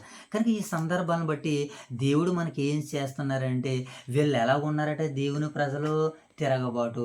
యెహోవా అంటున్నాడు కదా, ఆకాశం ఆలకించి నేను పిల్లల్ని పెద్దవారుగా చేసిన వారు నా మీద ఏం చేశారు?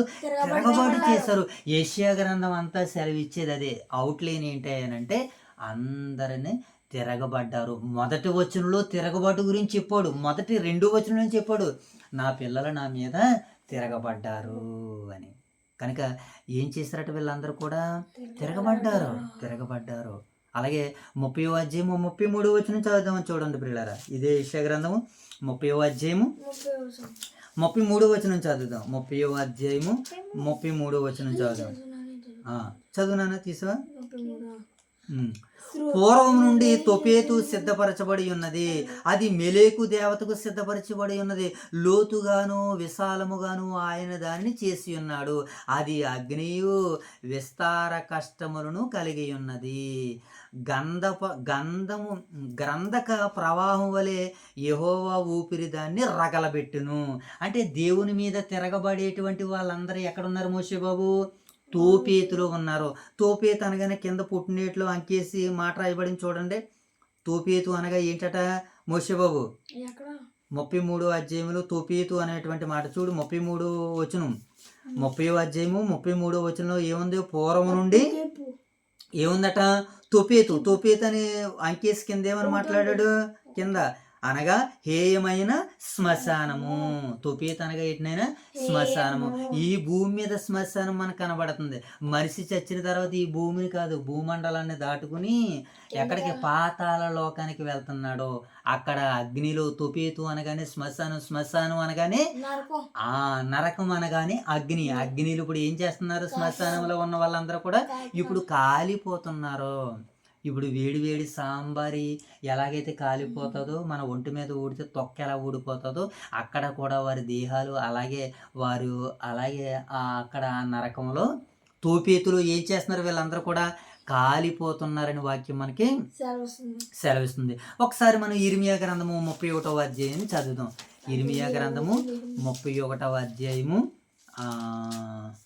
ఇర్మియా గ్రంథము 7వ అధ్యాయము. ఒకసారి ఇర్మియా గ్రంథము 7వ అధ్యాయము 31వ వచనం చదువు. నేను నీకు ఆజ్ఞాపించిన క్రియలను నాకు తోచని క్రియను వారు చేసి ఉన్నారు. అగ్నిలో తమ కుమారులను తమ కుమార్తెలను దహించేటుకు బెన్హిన్నోము లోయలోనున్న తోపేతునందు బలిపీఠములను కట్టి ఉన్నారు. ఎక్కడ కట్టారట వీళ్ళు? తోపేతులు బలిపీఠాలను కట్టారు. బలిపీఠాల్లో వీళ్ళ బిడ్డల్ని ఏం చేశారు? దయ్యాలకు బలిగా అర్పించి ఏం చేశారట మోసే బాబు? బెన్హిన్నోములో అగ్నిలో తమ కుమారులను కుమార్తెలను దహించారు. దహించిన తర్వాత వీళ్ళని ఎక్కడ పాడేస్తున్నారు? బెన్హిన్నోము ఏమంటే తోపేతులు పాడేస్తున్నారు. తోపేతు అనగానే ఏంటి? శ్మశానము. శ్మశానం అనగానే నరకము. నరకము అనగానే అగ్ని. Very very good. కనుక అక్కడికి వెళ్ళిపోతారట. ఇదే 19వ అధ్యాయము 6వ వచనాన్ని కూడా మనం చదువుదాం. ఇదే తీసవాది జగడు వెరీ గుడ్. ఇదే ఇర్మియా గ్రంథము 19వ అధ్యాయము 16వ వచనం కూడా మనం చదువుదాం. ఇదే 6వ వచనం చదువుదాం. 19వ అధ్యాయము ఇర్మియా గ్రంథము 6వ వచనం చదువుదాం. Very good. అందును బట్టి యెహోవా సెలవిచ్చిన మాట ఏదనగా, రాబో దినములలో ఈ స్థలమందు హత్యలోయ అనబడును గాని తోపేతు అనేను బెన్హిన్నోము లోయను అనబడదు. అంటే దేవుడు తన ప్రజలకు తన మాటలు విన్నవారు అందరికీ కూడా నరకాన్ని నుంచి తప్పిస్తాను అంటున్నాడు. దేవుని మాట వెళ్ళినటువంటి వారందరూ కూడా ఎక్కడికి వెళ్ళిపోతారు? తోపేతులోనికి వెళ్ళిపోతారు, శ్మశానంలోనికి వెళ్ళిపోతారు, నరకంలోనికి వెళ్ళిపోతారు. అగ్నిలో వారు అందరూ కూడా ఏం చేయబడతారో? కాల్చబడతారని దైవ గ్రంథం మనకి స్పష్టంగా సెలవిస్తుంది. హిన్నోము అనగానే బెన్హిన్నోము, తోపేతు అనగానే దేనికి సూచనగా కనబడుతుంది అంటే నరకానికి సూచనగా కనబడుతుంది. ఈ నరకానికి సూచనగా కనబడుతున్నటువంటి మాట మనకి మార్కు సువార్త 9వ అధ్యాయము 48వ వచనాన్ని చదువుదాం ఒకసారి. 48వ వచనం చదువునాను. మార్కు సువార్త 9వ అధ్యాయము 40వ వచనం చదువుదాం. నరకమున వారి పురుగు చావదు, అగ్ని ఆరదు. చూసారా? చదువునాను మోసబాబు మరొకసారి. నరకమున వారు పురుగు చావదు, అగ్ని ఆరదు. పురుగు అనగానే ఏంటి? మానవ దేహం పురుగుతో పోల్చబడింది కనుక అక్కడ పురుగు చావదు, అగ్ని ఆరదు. నరకము. తోపేతు అనగానే ఏంటమ్మా? నరకము. కనుక ఈ నరకం నుంచి తప్పించబడాలని ప్రభు అయిన యేసుక్రీస్తు వారు ఈ లోకానికి వచ్చారు. మానవాళిని అందరినీ కూడా, ఈ ప్రపంచ మానవాళిని అందరినీ కూడా నరకంలో నుంచి తప్పించడానికి ప్రభు అయిన యేసుక్రీస్తు వారిని ఈ లోకానికి పంపించాడు. ఆయన ఈ లోకానికి వచ్చి తండ్రి చిత్తాన్ని అంతటిని కూడా నెరవేర్చి నెరవేర్చడంలో నలపబడ్డాడు ఆయన. గాయాలు చేయబడ్డాడు ఆయన, మరణించాడు ఆయన. ఇదే విషయాన్ని మనకి యెషయా గ్రంథము 53వ అధ్యాయంలో ఉన్న అభిషక్తిని కొరకు వ్రాయబడింది. ఇదే అధ్యాయంలో అభిషక్తుడైనటువంటి ప్రభు అయిన యేసుక్రీస్తుల వారి గురించి వ్రాయబడింది. ఆయన ఈ భూమి మీదకి వచ్చి పరలోకపు తండ్రి చిత్తాన్ని ఎంత గొప్పగా ఎంత చక్కగా నెరవేర్చి మరి మనుషులందరినీ ఆ అగ్ని నుండి తప్పించాలని ఆయన అగ్నికి సాదృశ్యంగా ఉన్న నరక వ్యాధి అంతటిని కూడా ఈ భూమి మీదే ఆయన శరీరం మీద అనుభవించాడు. ఆయన దేహం అంతా కూడా మంటలో కాలితే ఎలాగుంటుందో, మంటలో కాలితే ఒకానొక క్షణమే, కానీ ప్రతిరోజు మంటలాగా అగ్నిలాగా ఆయన దేహము కాలబడింది. నిద్ర ఆహారాలు లేవు. సువార్త కొరకు శ్రమపడ్డాడు, కష్టపడ్డారు, సేవ చేశారు. నిరంతరం ప్రార్థనతో యాచనలతో కొండలనక రాత్రనక పగలనక పట్టణాలనక ప్రాంతాలనక ప్రభు సేవని ప్రకటించుకుంటూ తాన దేహము నలపబడి శ్రమలతో, వేదనలతో, బాధలతో ఇవన్నీ ఎందుకనంటే ప్రభు అయిన యేసుక్రీస్తు వారు ప్రపంచ మానవాళ్ళందరినీ నరకం నుంచి తప్పించబడడానికి ఈ భూమి మీద నరకయాతన అనుభవించాడు. నరుడు అనుభవించవలసినటువంటివి కావు అవి. ఒక మానవ దేహం, ఒక పసిపిల్ల లాంటి దేహము, ఒక నిండు యవ్వన దేహము దేవుని మహిమ కొరకు ఏమయ్యిందనంటే ఆ శిలువలో బలియాగము అయిపోయింది. అలా పరమ తండ్రి, కన్న తండ్రి ఆయన ఉద్దేశాలన్నింటినీ యెషయా గ్రంథంలో వ్రాయిస్తూ ఆయన ఎండిన భూమిలో లేత మొక్క వలె పెరిగాడు. ఆయన పరలోకమందున్నటువంటి తండ్రి దగ్గర ఆయన ఎలా ఉన్నాడంటే ఒక మొక్క వలె ఉన్నాడు. తండ్రి ఉద్దేశాలు నెరవేర్చడానికి ఆయన నరులు ఆయన ముఖాన్ని చూస్తే ఎవరో గుర్తుపట్టలేదట. అప్పుడప్పుడు ఒక యాక్సిడెంట్ అవుతే మా నాన్న కాదా అన్నటువంటి ఆలోచనలు వచ్చేసి ఏడ్చేసినటువంటి బిడ్డలు ఉన్నారు. ఆ దేహం అలా ఏమైపోయింది, యాక్సిడెంట్లో చెయ్యి అంతా నలిగిపోద్ది, కాలంతా నలిగిపోద్ది. అంటే ఇది వరకు ఉన్నటువంటి దేహము కనబడదు. అలా యేసుక్రీస్తు వారి దేహం ఏమైపోయిందంటే ఈ శిలువలో అలా నలిగిపోయింది, అలా కరిగిపోయింది ఆయన దేహం. మనుషులు ఎవరు కూడా గుర్తుపట్టలేదు. స్వరూపమైనను సొగసైనను ఆయనకు లేదు. అలా ప్రపంచ మానవులందరూ కూడా నరకానికి వెళితే ఎంత బాధ అనుభవించాల్సి వస్తుందో ఈ భూమి మీద అంతటి బాధని ఆయన అనుభవించేశాడు. అంతటి బాధని అనుభవించేశాడు. నరులు ఎవరు కూడా అలాంటి బాధలు నా ప్రజలు ఎవ్వరు కూడా అనుభవించకూడదని ప్రజల పాపాలని ఆయన భుజముల మీద వేసుకుని సిలువకి తీసుకువెళ్ళి సిలువలో సమాప్తమైనది ఏమన్నాడు మోషేబాబు? సమాప్తమైనది. మానవ దేహ పాపాలని ఆయన కడిగేశారు. అందరినీ ఇప్పుడు ఎలా చేశాడు? పరిశుద్ధులుగా చేశాడు. నేను ఎలాగైతే తండ్రి కొరకు నేను బ్రతకానో మీరు మీ సహోదరుల కొరకు అలాగా బ్రతకండి. ఎవరిని ద్వేషించకండి, అందరినీ ప్రేమించండి. దేవుడు లోకముని ఎంతో ప్రేమించి ఏం చేశాడు? తన అద్వితీయ కుమారుని ఈ లోకానికి పంపాడు. ఎందుకు? నశించిన దాన్ని వెతకి రక్షించడానికి ప్రభు అయిన యేసుక్రీస్తుల వారు ఈ లోకానికి వచ్చాడు. పాపులను రక్షించడానికి ప్రభు అయిన యేసుక్రీస్తుల వారు ఈ లోకానికి వచ్చాడు. ఆయన అనేకులకు క్రయధనముగా ఆయన శిలువలో తన ప్రాణాన్ని పెట్టాడు. ఆయన మరణించాడు, ఆయన సమాధి చేయబడ్డాడు, ఆయన మరలా తిరిగి మృత్యుంజయుడై తిరిగి లేచాడు. మరలా తిరిగి లేచిన తర్వాత ఎన్ని దినాలు ఈ భూమి మీద ఆకారాన్ని ధరించి తిరిగాడంటే 40 రోజుల పాటు ఆయన ఈ భూమి మీద మరలా శిష్యులకి అనేక మందికి తనను తాను ప్రత్యక్షంగా కనబరుచుకుని తండ్రి దగ్గరికి వెళ్ళిపోతూ ఇదిగో నేను వెళ్తున్నటువంటి తర్వాత ఆదరణకర్త మీ దగ్గరికి వస్తాడు, నేను సత్యం చెప్పాను, ఆయన మిమ్మల్ని సర్వసత్యంలోనికి నడిపిస్తాడు. అలా సర్వసత్యంలోనికి నడిపిస్తాడని ఈ భూమి మీద సంఘాన్ని స్థాపించాడు. ఆ సంఘంలో నన్ను ప్రతి ఆదివారం నన్ను జ్ఞాపకం చేసుకోండి అని ఆయన రొట్టెని విరిచి ఇది మీ కొరకైనా నా శరీరము మీ అందరి కొరకు చిందించబడుతున్నటువంటి నా రక్తము అని మరి ద్రాక్ష రసం అని చెప్పి వాళ్ళందరికీ జ్ఞాపకం చేసి ఏం చేశాడు? ఇది మీరు నన్ను జ్ఞాపకం చేసుకున్నట్టుకే దీనిని చేయడని చెప్పాను. అంటే వారం మనకు ఏమి జ్ఞాపకం రావాలి? ఆయన మరణ సమాధి పునరుత్థాన దినాలు మనకి జ్ఞాపకం రావాలి. అదే అంటాడు పౌలు గారు, నాకు అప్పగింపబడిన సువార్త ఏదనగా లేఖనముల ప్రకారమైన శ్రమ పొందును, లేఖనముల ప్రకారమైన సమాధి చేయబడును, లేఖనముల ప్రకారమైన తిరిగి లేచును. కనుక దీనిని మనం ఏం చేయాలి? ఇప్పుడు సమాజానికి బోధన అంతటిని కూడా మనము ప్రకటించాలి. సంఘంలో నువ్వు ఉంటే నీకు ఆదరణ. ఆ రోజు యెరూషలేము సంఘంలో ఉన్న వారికి ఆదరణ, ఈ రోజు క్రీస్తు సంఘంలో ఉన్న వారికి ఆదరణ. బిడ్డలు వదిలేశారను, ఇంకా వాళ్ళు ఎవరో వదిలేశారను నువ్వు భయపడవలసినటువంటి పని లేదు. ఆ భాగ్యాన్ని నేను అంతటిని ఇస్తానన్నాడని మరి క్రీస్తు ప్రభుల వారి సంఘంలో నేడు ఇప్పుడు ఈ రోజు మనం ఏం చేస్తామంటే సువార్త పక్షాన్ని ఇప్పుడు మనం ఏం చేయాలి? శ్రమ పడాలి, సువార్త పక్షాన్ని మనము పోరాడాలి. ఈ క్రీస్తు సువార్తను మనం ప్రకటిస్తున్నప్పుడు కొంతమంది మనకి విరోధులు తయారవుతారు. ఆ విరోధుల యొక్క వెన్నుల్లో వణుకు పుట్టించడానికి మనము క్రీస్తు సైనికులను నిలబెట్టాలి, మనం క్రీస్తు సైనికులను తయారు చేయాలి.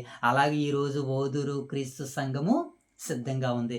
ఈరోజు క్రీస్తుకు సిలువకు శత్రువులు ఎక్కువైపోరు.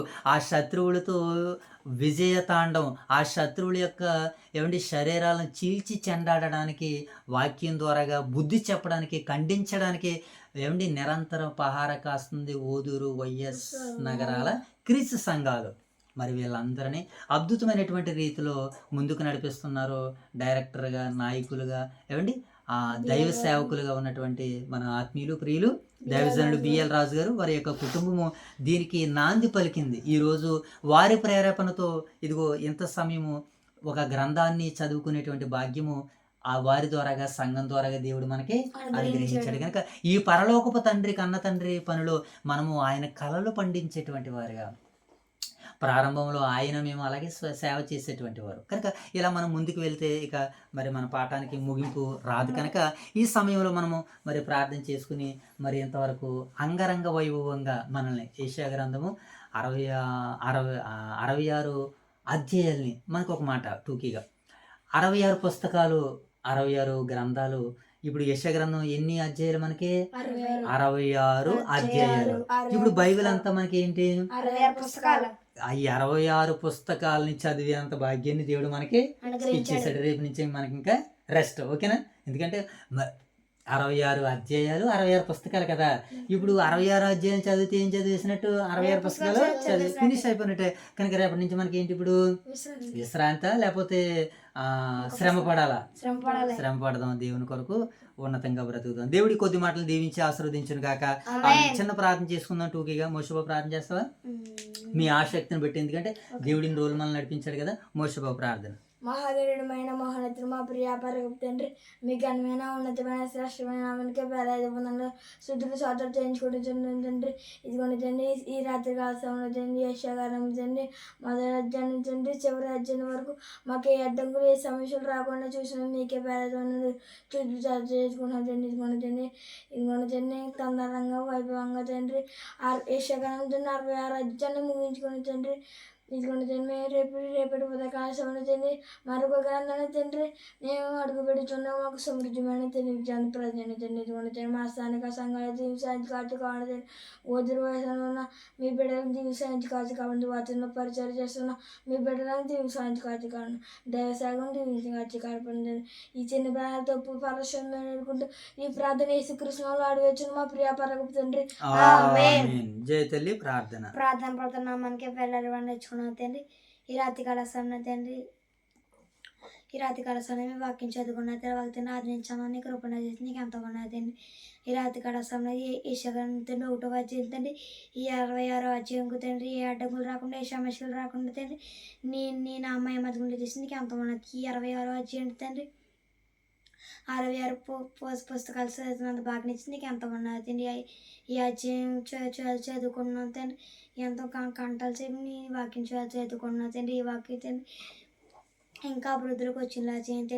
రేపు రాత్రి కాల సమయం ఇంకో పుస్తకంలో మేము అడుగు పెట్టుతుండే కదండి, అది కూడా తండ్రి 1వ అధ్యాయం కడపడి వచ్చేందుకు తండ్రి ఏ అడ్డంకులు రాకుండా, ఏ సమస్యలు రాకుండా నీ నామాన్ని అడుగుండి ఇలా చేయండి. ఈ రైసం పెట్టాలని వాళ్ళకి ఆయన వారికి దయచేయించండి. మీ ప్రేమించిన స్థానిక సంఘాన్ని నియించండి తండ్రి.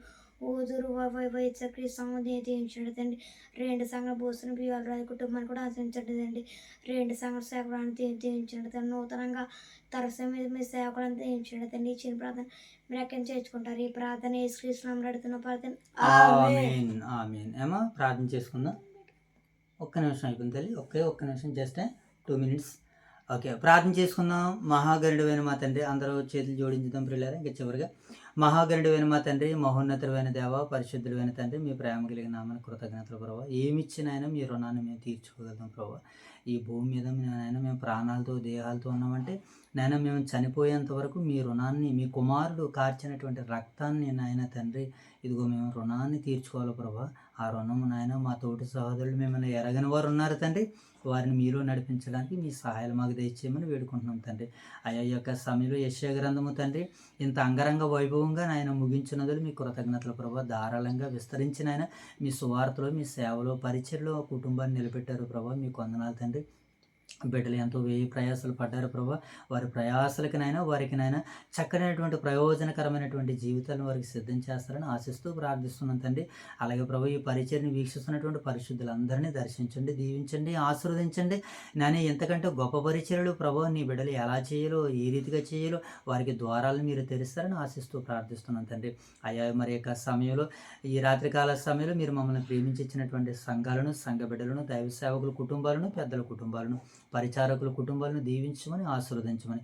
ఆ రోజు యెరూషలేము సంఘం ఎలాగైతే ఆదరించబడి, ప్రేమించబడి, ఘనముగా గొప్పగా ఆశీర్వదించబడిందో తండ్రి, ఈరోజు మా స్థానిక సంఘం ఓదూరు వైఎస్ఆర్ నగర సంఘాలు అలాగే ఆశీర్వదించబడుతున్నాయి, దీవించబడుతున్నాయి తండ్రి. దానికి కావలసినటువంటి నీరును, వాక్యాన్ని పెడుతూ పెంచి పోషిస్తున్నటువంటి దైవ సేవకులు రాజు గారిని బట్టి, నాయన పెద్దలు నరసింహమూర్తి గారిని బట్టి, సహకరిస్తున్నటువంటి పురుషులను బట్టి, యువ సేవకులు బృందాలను బట్టి నాయన మీకు కృతజ్ఞతలు.